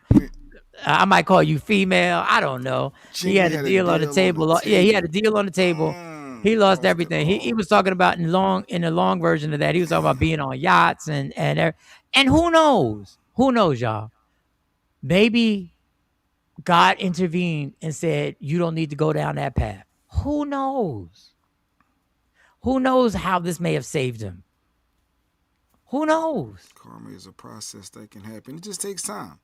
Jane said, okay, what you do to me ain't going to be right. Like, go ahead, Jane. It's going to catch up to him eventually, right? You're going to get yours. 100% makeup is a heck of a drug. Jay Black, they can pump this up with drugs bigger. I don't know, James. The breast, they can pump it up. All right. I have no idea. Jay Black, you don't remember Sydney from Ratchet TV, Loving Hip Hop? She was on Loving Hip Hop. I do remember, but I don't remember her story of the surgery and if she completed it. But either way, that's what she get. But either way, no. Why are you messing with little kids? That's sad. That's the whole. Now that kid is traumatized for the rest of their life, and you offer them $40. Get out of here. Like, what $40? I guess 14. I think that's all she. I think he was leaving. I think that's all she could give her. I'm not sure. Allegedly. That's why Goody Two Shoe lady. Okay. All right. Jane ain't for it. J-Bag, leave those kids alone. Yeah, I mean, it's one of the most heinous things that we hear about is her trying to get a 13 or 14-year-old into a compromising situation, which is disgusting. But I don't want to get stuck on the karma thing because I think we control our karma. We control our karma? Yeah, I think we make decisions and we put ourselves in lanes that then we say, "Oh, this is karma." No, bitch, it was your choice. It was your choices that created. Oh yeah, you didn't have to mess with a 14-year-old. You didn't have to. You just that whole thing of if you change your life. Let's say if that person had changed their life after what they did to Chingy, but you chose not to. Cancel culture has a blind spot when it comes to black male victims. Oh yeah, Jonathan Majors. How does Jonathan Majors not get his job back when it's proven he ain't do nothing? It wasn't him, and all the cameras showed it. Give me Kane back. Is that the name of the character, Kane? What was the Marvel character? Give me my job back. Got Spider-Man breaking records and Marvel Industry is where it's at. Can I get back? Can I get back up in this? Chingy sitting there. Me running away from the YT. I was running away. I was trying to save my career. And I said, well, get off me here. Just sit in this limo. Here, get in this car and let me get the hell out. No. Yeah. Man, there's a blind spot. Jay Black, I agree. Leave these kids alone. But teachers, politicians, drug addicts, some whack adult humans mess with children. Not allowed in U.S. abusing children. No, there's a lot. I don't want to go down that rabbit hole because it's so disgusting and it's so scary of what they're allowing to happen in this country and the fact that we got a whole administration that fucking is covering it up. And the reason why they're covering it up, there's a reason why they're covering it up. So I don't know the reason. So I'm not going to say my reason. That's crazy, but never surprising. That's want to be something you're not. Oh, that's an addiction. He's an addiction. If you're a boy wanting to be a girl, that's an addiction. All right. Or it could be a mental health situation. But I don't want to say it. I said it, but I don't want to get into it. It could be a mental health situation. There's something. I don't know. Sowing what you reap. It's called sowing and reaping the seed you sow. You can't tell me they aren't targeting our young men. I agree with you 100% with this trans community and lifestyle. Absolutely. They're trying to normalize dealing with trans women. Yes, they are. And there are a lot of dudes up here trying to normalize it and trying not to act like they're not confusing people. And you better call them the right pronouns or you're going to get fired. Don't forget that still. So own your own business. Mr. Sean, you are right. Cover it up. Yeah, it's a huge cover up. All right, let me get into some nonsense. Then if you got some clips, let me get into this nonsense. A Hawaiian potential congressional candidate. Not Hawaiian, but it happened in Hawaii. Is everything mental health? Yeah, you know what? Everything really is. I had to check you on that, Mike. Everything really is. Every decision you made is made up here, which means it's mental. Everything. Everything is mental health. Your decision making is mental health. Your absorption of information affects what? Your mental health. Everything is. That's the one part that they just can't come in yet. They can't come in and do something and fix it like a hamstring or fix it up and be like, let's go in here and do a little. They try with all types of drugs. It's confusing all around. So to teach his own, but at the end of the day, a trans woman is not a female, bro. They're okay. If they completed the surgery, I think they are legally. I think like Bruce Jenner, didn't Caitlyn officially get all the body parts switched?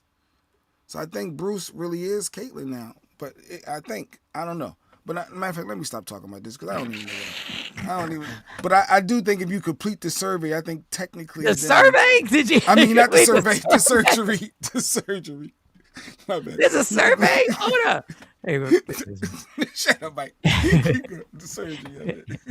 Fill this shit out right here. We're gonna find out. We're gonna find out if you really a trans now. Fill the survey right here. Be honest now. Be honest. Talk to us. Just answer these questions. Answer these 25 questions honestly. Oh, God. And once we read it, we'll put it through the computer and find out. Yes, tomorrow's First Friday. Tomorrow is First Friday, Jade. So yes, First Friday. It has to be a minimum of $1 if you would like to to support the Takeover Legend crew for upgrading everything in StreamYard, for facilitating what we do. It's at least $1 tomorrow. The Cash App is always up there. Obviously, anybody can hit my Cash App whenever they want to hit the Cash App. But at the first Friday every month, the Church of Anybody can get it. Pastor Michael Sean and Bishop J Black. Yeah. That. Oh, you've never. Oh, I'm sorry, Jane. You never heard the church. Hold up. Before we bring on the doc up here. Doc must have heard something I said. Welcome to the Holy Tabernacle, Grace New Life Community, Fellowship Church on a Hill. This is the church of anybody can get it. With your pastor, Michael Sean, and Deacon J Black. The deacon, my bad, the deacon. I'm the deacon. Jane. Tomorrow we make our collections, Jane. Tomorrow we collect, baby. And we lock the doors. We lock the doors. Lock the doors. We close them, we lock them. We double lock them. That's what Sydney Starr said on the elevator. Lock the doors. I got $40. Lock the door. I got $40. Lock the door. Tomorrow, I need y'all to dig in your pocket. Everyone, please take your seats.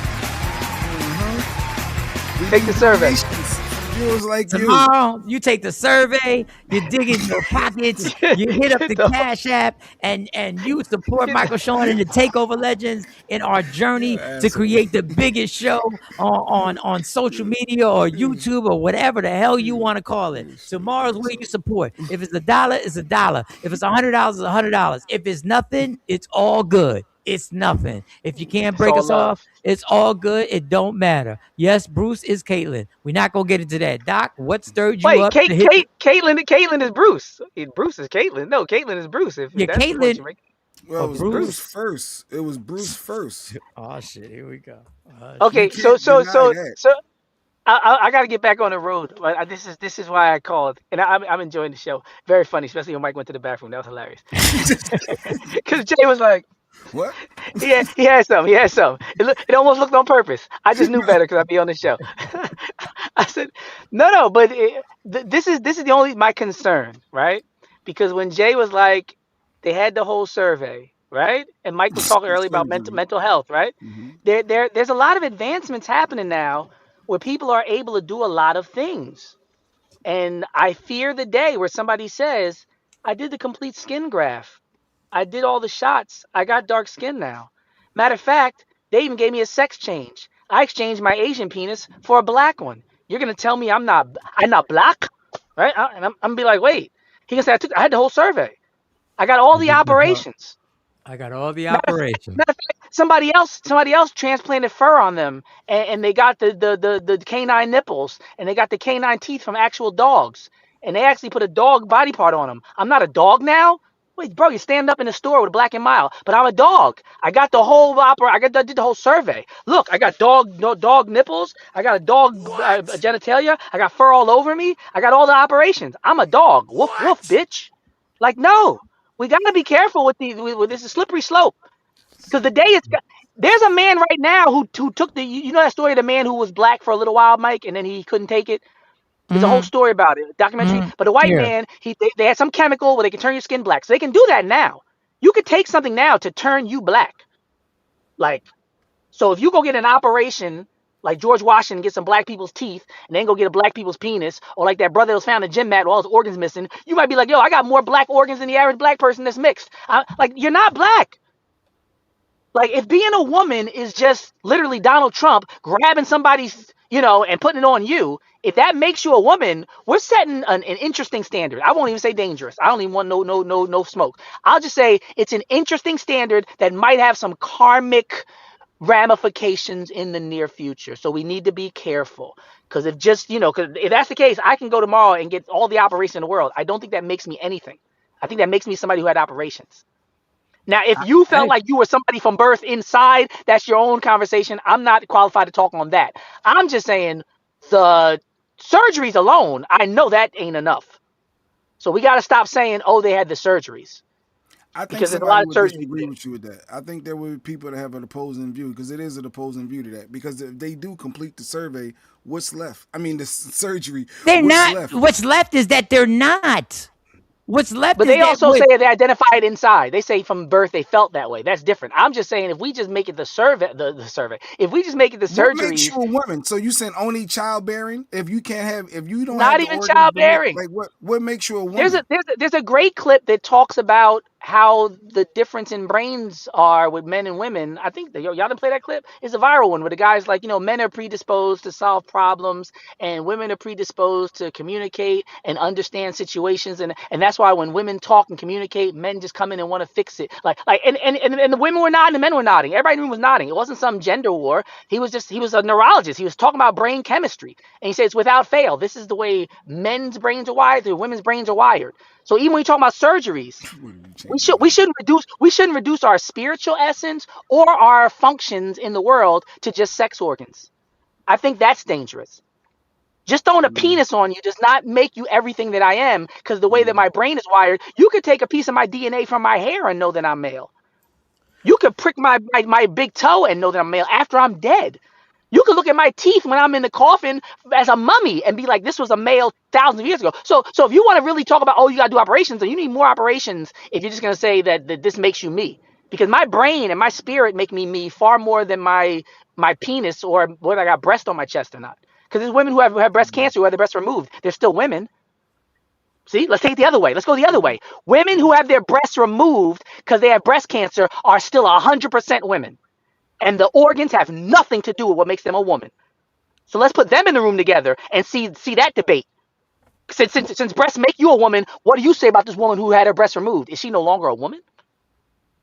Well, and my thing is for the women who are offended by being called a female, if I'm going by what you're saying, that it's just a basic, you don't want to call a dog a female because there's more to being a woman, then wouldn't you have a problem with somebody then saying they're a woman simply because they had female parts? Like I don't get I don't understand the dynamic of women will fight to I want to be more than a female. I'm a woman. I'm more than just my female parts. But then you'll accept a man simply because he grabs some female parts and say we need to respect him as a woman now. So which one are you standing for? And this whole thing that people get canceled because they don't use the same pronouns, but yet we say everybody has freedom of will, but my freedom of will is not okay. Your freedom of will is. So you're telling me your freedom of will dictates that I'm supposed to use the proper pronouns because you believe you are something, even though I don't believe you are. Well, even not just freedom of will, Mike, freedom of speech also. Like if we all have freedom of speech, like I've been called the N-word, I've been called boy. Like I knew from the time I was like 6 years old, I can't control what anybody calls me. I'm black in America. So this whole privilege of you being able to tell other people, black people would have been telling white people not to call them the N-word since the 1500s. Like what are we talking about? Since when do you get to tell other people what they could call you? I don't have that luxury. It must be nice. That's all I can say. Must be nice. I would love to be able to tell people, do not call me boy, do not call me nigga, do not call me anything except for what I want to be called. I would love for that to be a luxury that I'm afforded. But again, the blind spot, we've never had that luxury. So to jump in line and be like, well, I have something to say and I want the whole world to recognize it and obey or get fired or canceled, must be nice. Kudos to you. She know a couple people that got their penises chopped off and now they're women. I will maybe offer one of them to come on the show and talk about that experience. That would be interesting. So what about Bobbitt? What about the Lorraine Bobbitt when she cut his penis off? What did he become that day? But he didn't turn his into a vagina. I think TP is saying that they turned theirs into a vagina, so I guess they can have intercourse. I don't know. That's an interesting thing. Go ahead, KT. Click the link. What's up? KT. But that's interesting felt too. Like y'all needed some ovaries. Good morning. We do. What's up? What's up, KT? What did you want to say? What got you sparked I know up? I'm not qualified. Actually, you're right on target. So, and here I go being a different one. Why is it that serious? Why is it so serious? I am a female. I'd rather you call me female than call me cisgender. Now that makes me feel like a science project. Wow. A female is what I was created to be. So no, me personally, it's not offensive unless you say it in an offensive manner. And not for nothing, we got a whole lot of women in this chat, and we all know that within our little female community, yep, I just said female community, we call each other, some call each other bitch as a term of endearment. So what's so bad about female? I don't know. I think people get exposed to something and get some information. I don't know. I don't know why the female thing is, and I don't know why the female term can somebody calling you a female can get you more sparked up than somebody saying just because they had surgery that they are a female. I don't know how being called something and then somebody claiming that there's something which you know they're not doesn't get you more aggravated than somebody using the term female. I just think it's a pick and choose of outrage over stuff that you're programmed to be outraged over. I think people are programmed to be out. They manipulate people to be outraged over certain things, and they get you, and we jump right in it. And then when they want you to accept something, they program you to accept something because they'll say, "Well, you're a bad person if you're not inclusive." This country ain't never been inclusive. Sure has. So why is it all of a sudden you need me to be inclusive with something that I am? No, you need to accept somebody. We don't live in a place that accepted anybody.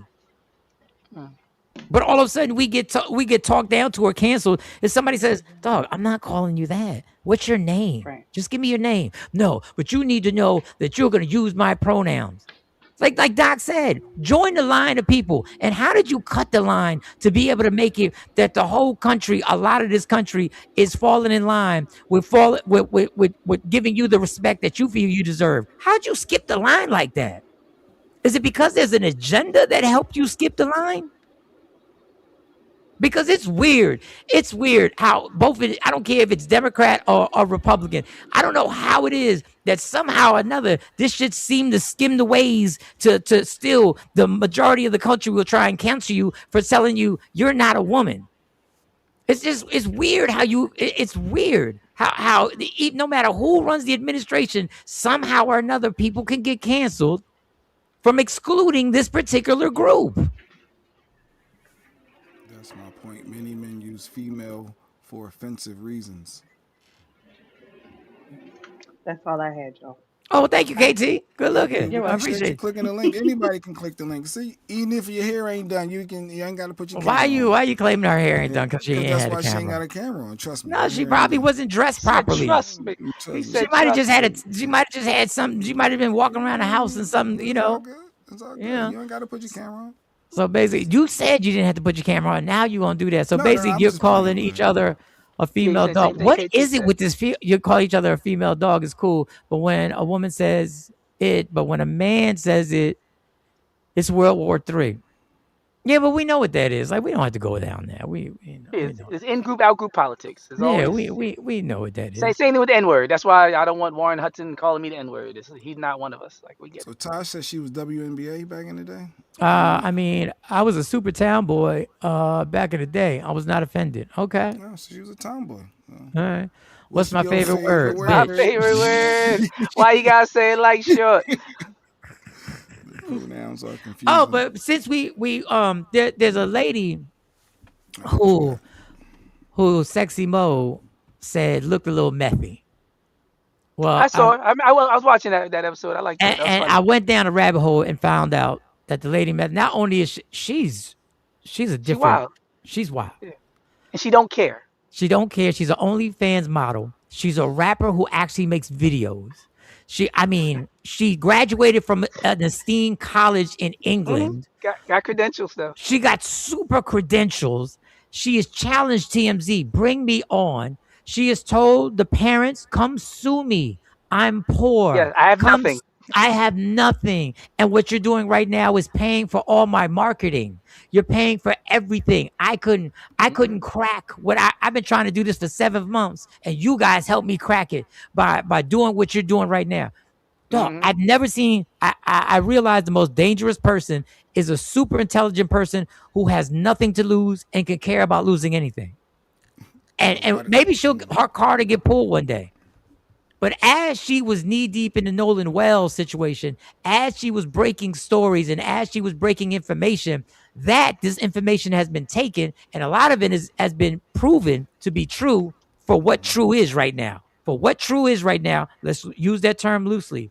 Mm-hmm. She decided there's other stuff I need to talk about. There's other stuff that this Nolan Wells situation has brought up.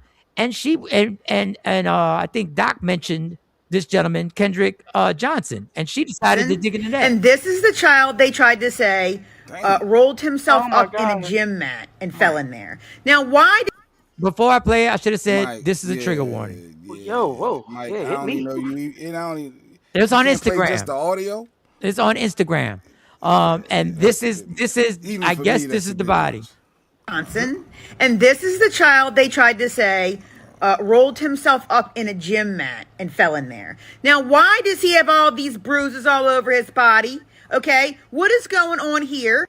The organs were the only way to determine blunt force trauma, and they were removed on purpose. This child went to school one day and did not come home, and his friends rolled him up in a fucking gym mat. And then their parents had to go looking as to why the fucking kid didn't come home. Then y'all had the audacity to try to say that he fell into the gym mat and then tucked his shoes underneath him. The only thing intact from this boy's body is his gorgeous hair that I'm sure y'all were all jealous of. He had tase marks, a busted eye, all kinds of shit all over his body, and y'all tried to say he fell into a gym mat. And that's the shoes. If you remove that comment. Yeah, damn. You can rewind a little bit. Yeah. He fell inside of a rolled up all over gym his mat. body, and y'all tried to say he fell into a gym mat. That's With allegedly the picture. Sneakers underneath us.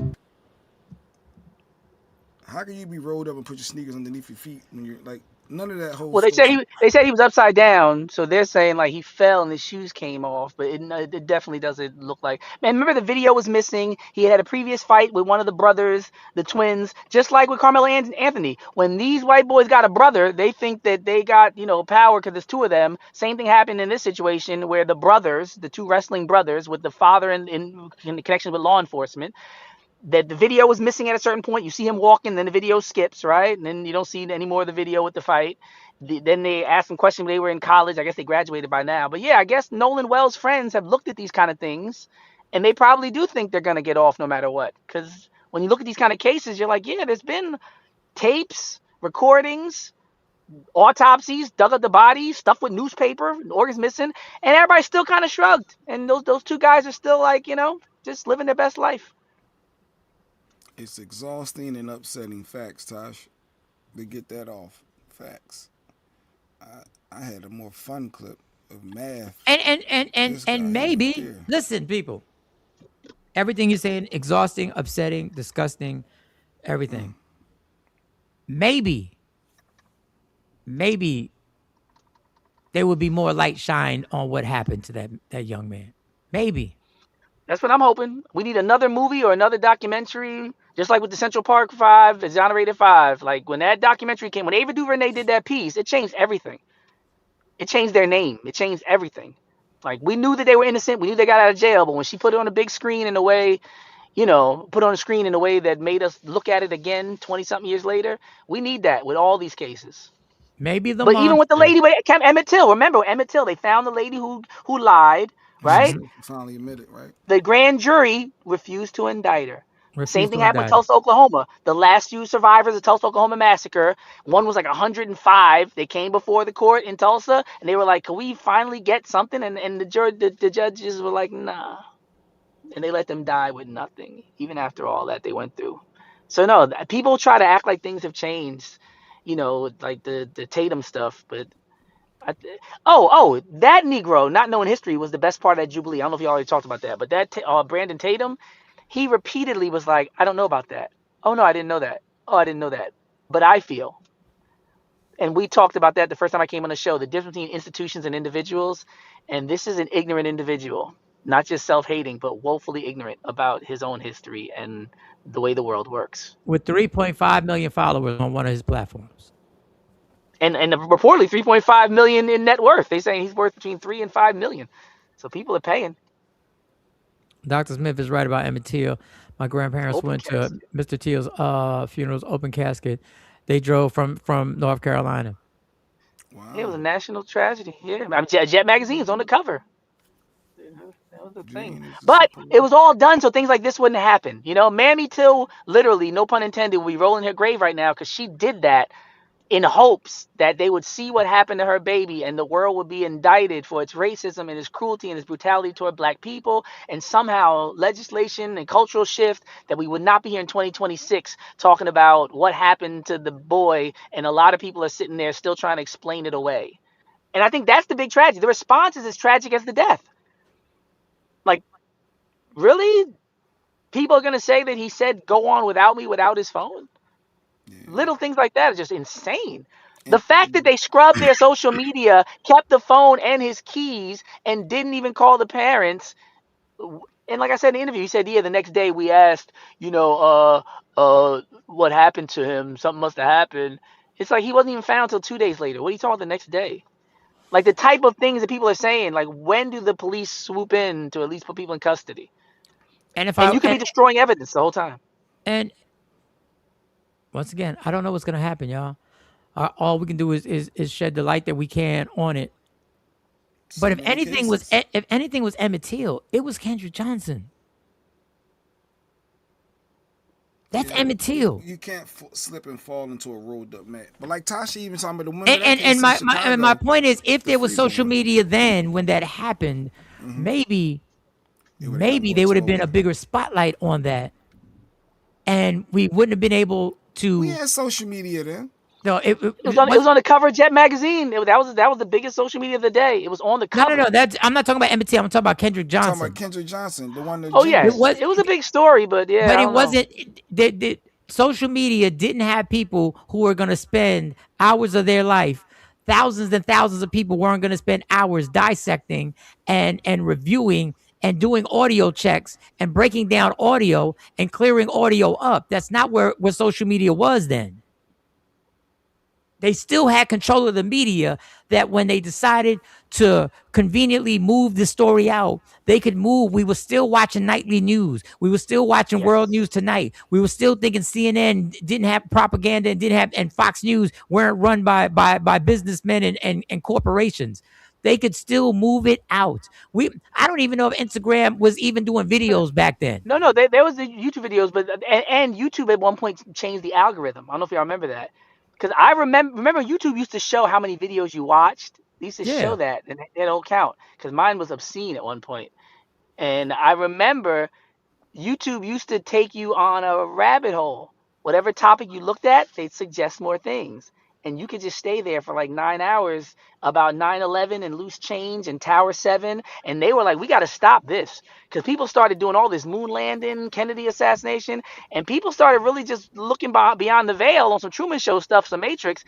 And they changed the algorithm to where I type in Hebrew Israelites. They show me Carisha's new video. In the mix. They'll show me a couple things I want. But then they'll be like, but do you want this? And yeah. Or negative stories about things. Speaking of that, this gentleman had something to say exactly what you're talking about right here. Quick question. When was the last time you seen anything about the war in Iran on your timeline? It's still going on. There was a major update just a little bit ago, but when was the last time you seen it? Right. Now, when was the last time you seen anything about COVID? Weird. Erica Kirk and that whole Charlie Kirk situation just seemed to drift off into the abyss of the internet. But now you can't get rid of that black conservative cop who keeps giving you political views you ain't asked for. He just can't stop talking for some reason. I bet you know what's going on the Shade Room and what's going on with pop culture. But I bet you if I asked you what was going on with them tariff refund checks they promised they was going to give you, but now they gave out to them billion-dollar companies, you wouldn't know what I'm talking about. Listen, it's not your fault, though. I want you to understand that it is not your fault. I am colorblind. I'm actually colorblind. I know that's a random fact, especially being a graphic designer, but I'm actually colorblind. Well, technically it's a color deficiency. I just don't see the colors the same way y'all seeing the colors. My entire life I didn't know this. I found this out when I was in my 20s. Just kind of thought I sucked at colors the same way I suck at algebra, but come to find out there was a real problem. I do not see colors the same way y'all see colors. But then my mother-in-law gave me these glasses. And these glasses made things a lot more clear. Now for you, it's probably easy to see the difference between this color right here and this color right here. Sorry, it's a little bit of a challenge for me. I'm colorblind. I don't see the colors the same way y'all see the colors. And it made it easier for me to understand why people don't see things the same way y'all see things. But you see, there was a pair of glasses my mother-in-law gave me that made the colors very clear. Opened my mind right up right then and there. So I want to offer y'all some glasses. They just not for colors. You see, early voting is right around the corner. Midterm elections are 90 days away, but for some reason your timeline is full of manufactured malarkey, which of non-important distractions. And it's hard for you to tell whether or not it's orchestrated. I'm here to tell you, it's orchestrated. A lot of it. Most of it. If not all of it. Astroturfing, if you don't know what that is, definition right there, has always been a thing, but in the digital age, it's hard to tell. A lot of people aren't forming their own opinions, being paid to tell you somebody else's. A lot of the stuff on the internet is not real, it's not natural, and I'm trying to make it very clear to you, you need to pay attention. Okay? Propaganda used to be a lot more obvious. It would come from people who were a lot more obvious, but now it can come from a cop with a podcast, a widow, an entertainer, or somebody like me sitting in their car. Because we're being paid. I need you to pay attention, be clear, put on the glasses, and use your head, or the government will use it for you. In the meantime, I hope you have a wonderful day. And I just thought about what Doc was just saying. No matter what they give us, we have to figure out how to use what they give us and what part of it is manipulating us and what part of it are we using for our benefit in everything. Every single thing in your life, you have to figure out, am I being manipulated or how can I use this for my benefit? No matter what it is, even with social media now. My algorithm is flooded, so I try and readjust my algorithm. I start searching other stuff. I try and search other stuff, spiritual stuff, and everything like that. And normally that would trigger my algorithm, and all of a sudden I would start getting flooded with more spirituality. I would get flooded with more people saying positive things. For some reason, no matter how much I search this stuff now, it is locked in. It is locked into a certain algorithm that I can't. I'll spend a whole day searching stuff. The next day, it will go right back. Now, like a snow globe. Yeah, like snow globe. And call me crazy, but I'm looking at my phone going, I'm back on that. How did I get Roland Martin? I have never checked for Roland Martin ever.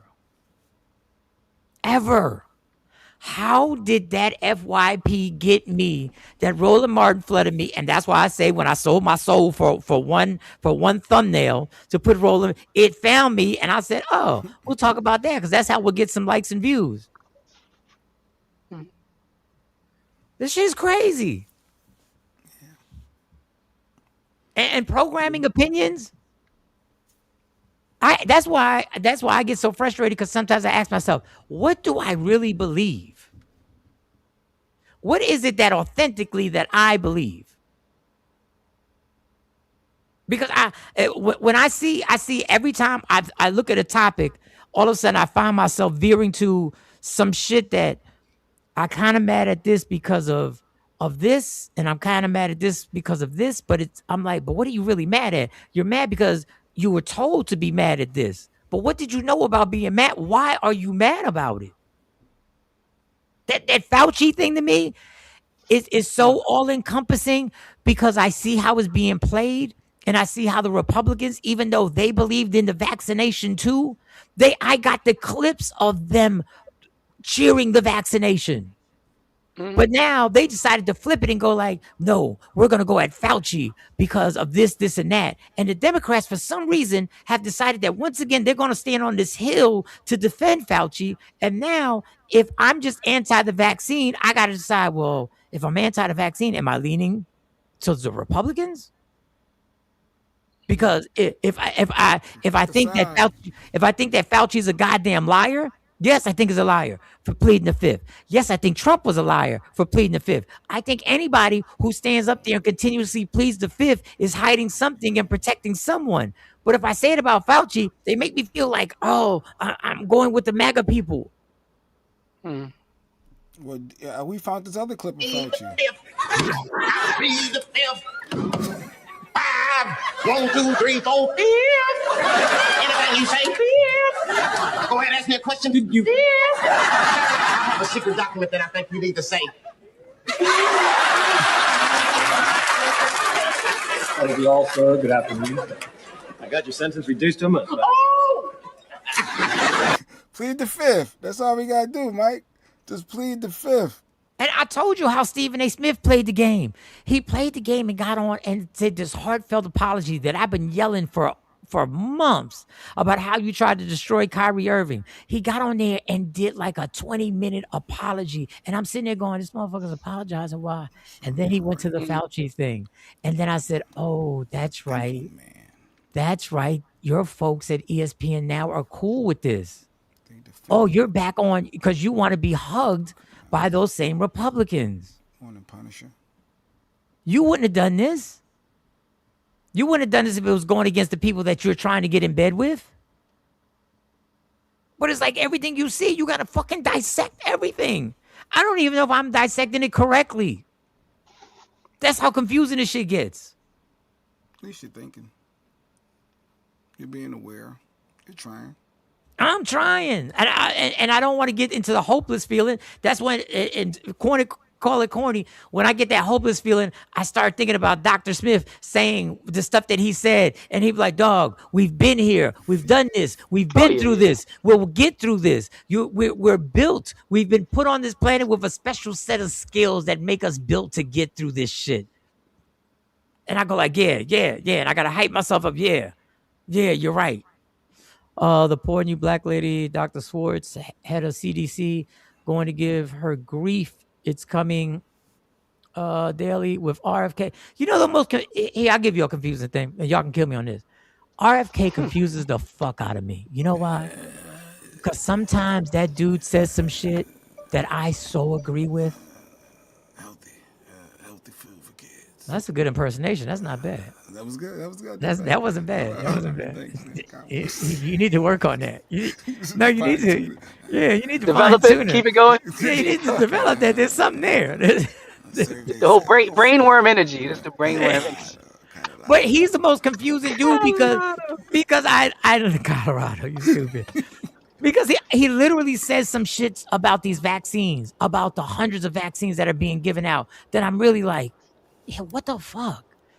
And when he brings up the food, and he brings up the food that the rest of the world, dog, I'm gonna say this again. They were soccer teams, football teams in the World Cup who literally would not let their team eat food from America. They had plane loads of food because they wouldn't mess with the poison that was being fed to them in America.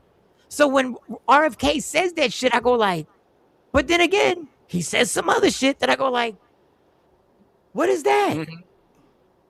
He lost you. Yeah. Can we end the show in school? Let's end the show in school and then we'll all get out of here. I got this last clip in school. I want to see if y'all know this math problem. Doc, you too. I don't think none of y'all gonna know it. I'm out right now. I'm out right now. And by the way, Dex, our psychic, is here tomorrow, and Dr. Smith. So I'm gonna play this. Let's see if y'all know this. No, man, the YN might know it. Oh, no. Hell no. Well, first of all, they don't know it. So they already said hell no. Can you see this? 6 to the second power? Who knows this answer? Shit. Come on, chat. Y'all smart, right? Everybody smart watch this show, right? What's this answer? Which one do you know what, Doc? I always get confused. Which one do you do first? Do you do the parentheses, what's in the parentheses first? Or do you just go from 6 to the second power and then divide what you get from James 6 to the said second it's power by 46. 2? I was gonna say 66. I don't know. If I was doing to try and get the order right. I said 66, but I might be wrong. Get it. All y'all smart people. Wait. What did you say, Doc? What did you say? I was trying to remember the FOIL method with the first outside, inside, last. I was trying to work it all out. Lady QB talking about some Sally Mae or somebody named Sally, and I'd be like, I don't know what you talking about. Something about a Sally. I couldn't help my grandson with his math. I said I bet you Mike don't know. You know, I always do. No, because my whole way of doing it is not the correct way. Because I remember struggling with this in class. Jane says 6 to the second equals 36, and Yes. 10 minus divided by. Wait, Jane saying she's saying the answer is 46, but Afro Queen just said the answer is 10. So I don't know. Jay, do not do this and not have the answer. Oh, I don't have the answer. God damn. I don't. I don't. I mean, I know what Lady Q told me the answer was, but I don't know if she's right. She said what Afro Queen said, but I don't understand the breakdown. Lady Q said the answer is 10. So KT saying 13. How do you put this up and not ask your Chat GPT and get the answer so you can have the answer? 10 is not right. Wait, Jane said BS. 10 ain't right. Well, somebody type it in the Chat GPT. If y'all all listening in the comments, somebody type it in. Somebody cheat. Solve the problem. Give us the answer, please. JB, you don't know? No, TP. I don't know. Just like you don't know it, TP. Nope, I don't. I just thought it was funny because I knew Mike didn't know it. Is it 12 divided by 6? No, it can't. I don't think it's 12. Where did you get 12 divided by 6? It's getting worse now. Now we can't even get it's getting math horrible. problem. Forget the answer. We can't even get the problem right. She changed her answer. She said BS before with 10. She said it was 40. Now she's changing. Hey, I'm using my phone. I'm gonna try and use my phone. She said I read it wrong. Afro Queen been standing on 10 from the beginning. She laughing at all y'all. Like she said, where y'all go to school at? Yeah. And that's divided, right? So that would be plus 4 equals and 10. then all y'all with the degrees. How many? Doc got like 3 master degrees, a doctorate. No, you said master, not math. That's a big difference. You ain't say 3 math degrees. You said 3 master's degrees. All right. Jane said 6 to 2 equals 36. Divided by 6 equals 4. Janessa, you got plus 4. You got add 4. Plus 4. I don't know. Divided by 6. I did miss that step. I see that. Oh, you figured it out, Doc? I knew Mike ain't know. I was comparing to Mike. That's all I was doing with Lady. Why you always say? No, because so when we do the 6, I'm still wrong though. I still don't have 10. I didn't get 10. Yeah, because 6 to the second power is 36. Is 36. Then you got to divide that by 2. Well, 2 times 3. They saying divided by 2 times 3. Oh, divided by 2 times 3. Okay, all right. Divided by 2 times 3. Divided by so that would be 6. That would equal 6. Oh, I see how y'all got the 10 now. So they saying 10 in the comment section. They were saying 10. Oh, I see how you got the 10. My bad. Yes. All right. So we end with 6 to the second power divided by 6 plus 4 would equal 10. I think we may have done it. I hope this show has come together and made this happen. I hope we're not all wrong. We all done this. Look, Lady Key said I thought she did a magic trick. When she solved it and said 10, I was like, you said that too fast. You got to be wrong. I was like, I definitely missed this step. I missed this step. Now the problem is somebody was into math. Said, I plead the fifth. Somebody who's into math will never watch our show again because this is probably some of the easiest shit that they did in their head in a matter of 60 seconds. In 60 seconds, they went 10. But no, this couple didn't know it. Nobody knew it.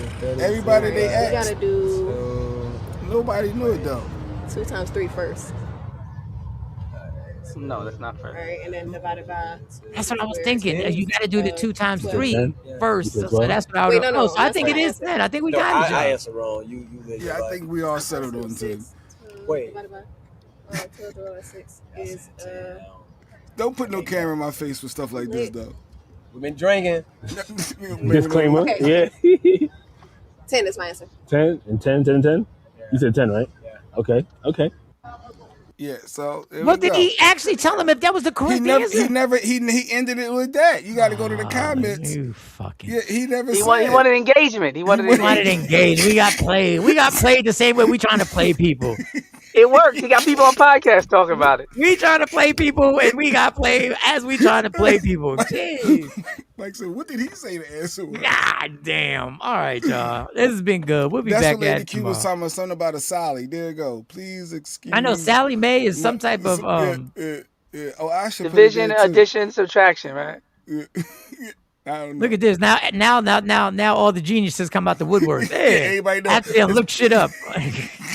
Hey, that ain't nothing but What's that got going on here? that ain't Man? nothing but the PMENDS. This is the PEMDS. Too much on salad. That's all that is. What is that? Look, Asha Boo, she put the periods in it to make it look official too. She broke it up to make that shit look real. Asha ain't know nothing. Asha be like, when I'm not busy keeping my moral see her spirit at earlier? one hold on. When I'm not busy keeping my moral fiber at one hand, I'm breaking down math equations. Go ahead, Asha. That's what Asha said earlier. I saved this for some reason. What holier than thou, Asha say. I have not called my friends the B word, nor have they ever called me that. It's 100% not a term of endearment. People offended by being called the female, but we call one another bitch. Yeah. So none of her friends ever call her a bitch, and she don't call women bitches. That's holier than thou, Okay, Asha. can I just ask this question? Are you allowed to slip up during sex? Like, are there words that you can say during sex that you don't say during normal conversation? You know, Officer Tatum's girl called him the N-word, I guess, too, I think. Yeah. Like, do you think she called him a coon while they do it? Hold up. Give me that sellout coon. Let me give me some. Give me some of that self-hating look. Give me some. Hold up. Can we all right, none of y'all have to agree. Sometimes you say things during intimacy that will make no sense. Nobody would understand why you would say that to each other. Nobody would understand. Like, that's why this Roland Martin thing is just based on embarrassment. Nobody would understand. That's all this is, embarrassment. Nobody's. I don't know. I heard a couple details that maybe think it's a little more than embarrassment. It borderline it goes into preference, but I'll leave it alone. No, preference. But it's the embarrassment of the preference. It's the embarrassment of the preference. That's what it is. Because let me tell you something about this Roland Martin thing. Nobody is outraged because he's cheating on his wife, and nobody's outraged because she's a minister or a pastor, because we're so used to that shit. We have been normalized to death. That is not why. What we want to do is embarrass him for what he likes. The details. It's the details. That's all we want to do. That's all anybody wants to do is embarrass him for what he likes. Which would embarrass anybody, to be honest. If anybody really was like, "Hey, everybody, come in here. Come look at what they doing." Everybody would get up and be like, "Whoa, chill. What y'all doing? Unless it's Diddy. Diddy and Cassie might be like, "Come on in." But for most people. But this is my thing. This is what I think about Roland Martin. I said this yesterday, Doc. If you want to beat this, and I told Jay, if you want to beat this, pause. If you want to say pause on that, you have to go directly to it. You have to make a video and say, yes, that's how I get down. I will not be extorted. That's how I get down. That's how y'all know I give it up. I'm Roland Martin unfiltered. I'm unfiltered. I'm unfiltered. That's how I get down. I'm a straight shooter. There was no filter on my video. No filter, no AI. I'm unfiltered. That was me. And now he won't do it, right? But if he did, you know that. Hold up. There would be 10,000 comments joking about him, and there would be 10,000 comments saying, "Yeah, I get down with it too." Or own your truth. Own your truth, King. Yeah. You own get it. people to support it. Yeah, that's true. No, my pronoun is unfiltered. My pronoun is unfiltered. If you really want to go hard, you be like, you guys are sitting here. Some of y'all caping for Diddy. He made a man do something in a cup, and he took the cup home with him. Don't get at me. This is how I get down. Leopard thongs, and not the MC Hammer. Didn't Hammer had the thong with pumps and a bump? He had the MC Hammer thong. I didn't see the video. I did not see the video. I didn't see the video. Did Roland Martin come with the pumps and a bump? MC Hammer outside trying to recreate Tupac's "I Get Around" with the girls dancing by the water in the hot tub. Pumps and a bump. Pumps and a bump. Rolling like okay. No, this and this is bad that we do it. This is how Tasha K. This is when I know this is just about embarrassing him. This is about embarrassing. That's all this is. And everybody, and they gave me the deets on how everything unfolded. How Roland Martin got on the bed, spreaded his legs wide, let this big booty model here, Jasmine, just a little glimpse. Let this big booty model here put a middle finger. Now I can't. Sorry, don't. This is all that is. And Thank you for edit.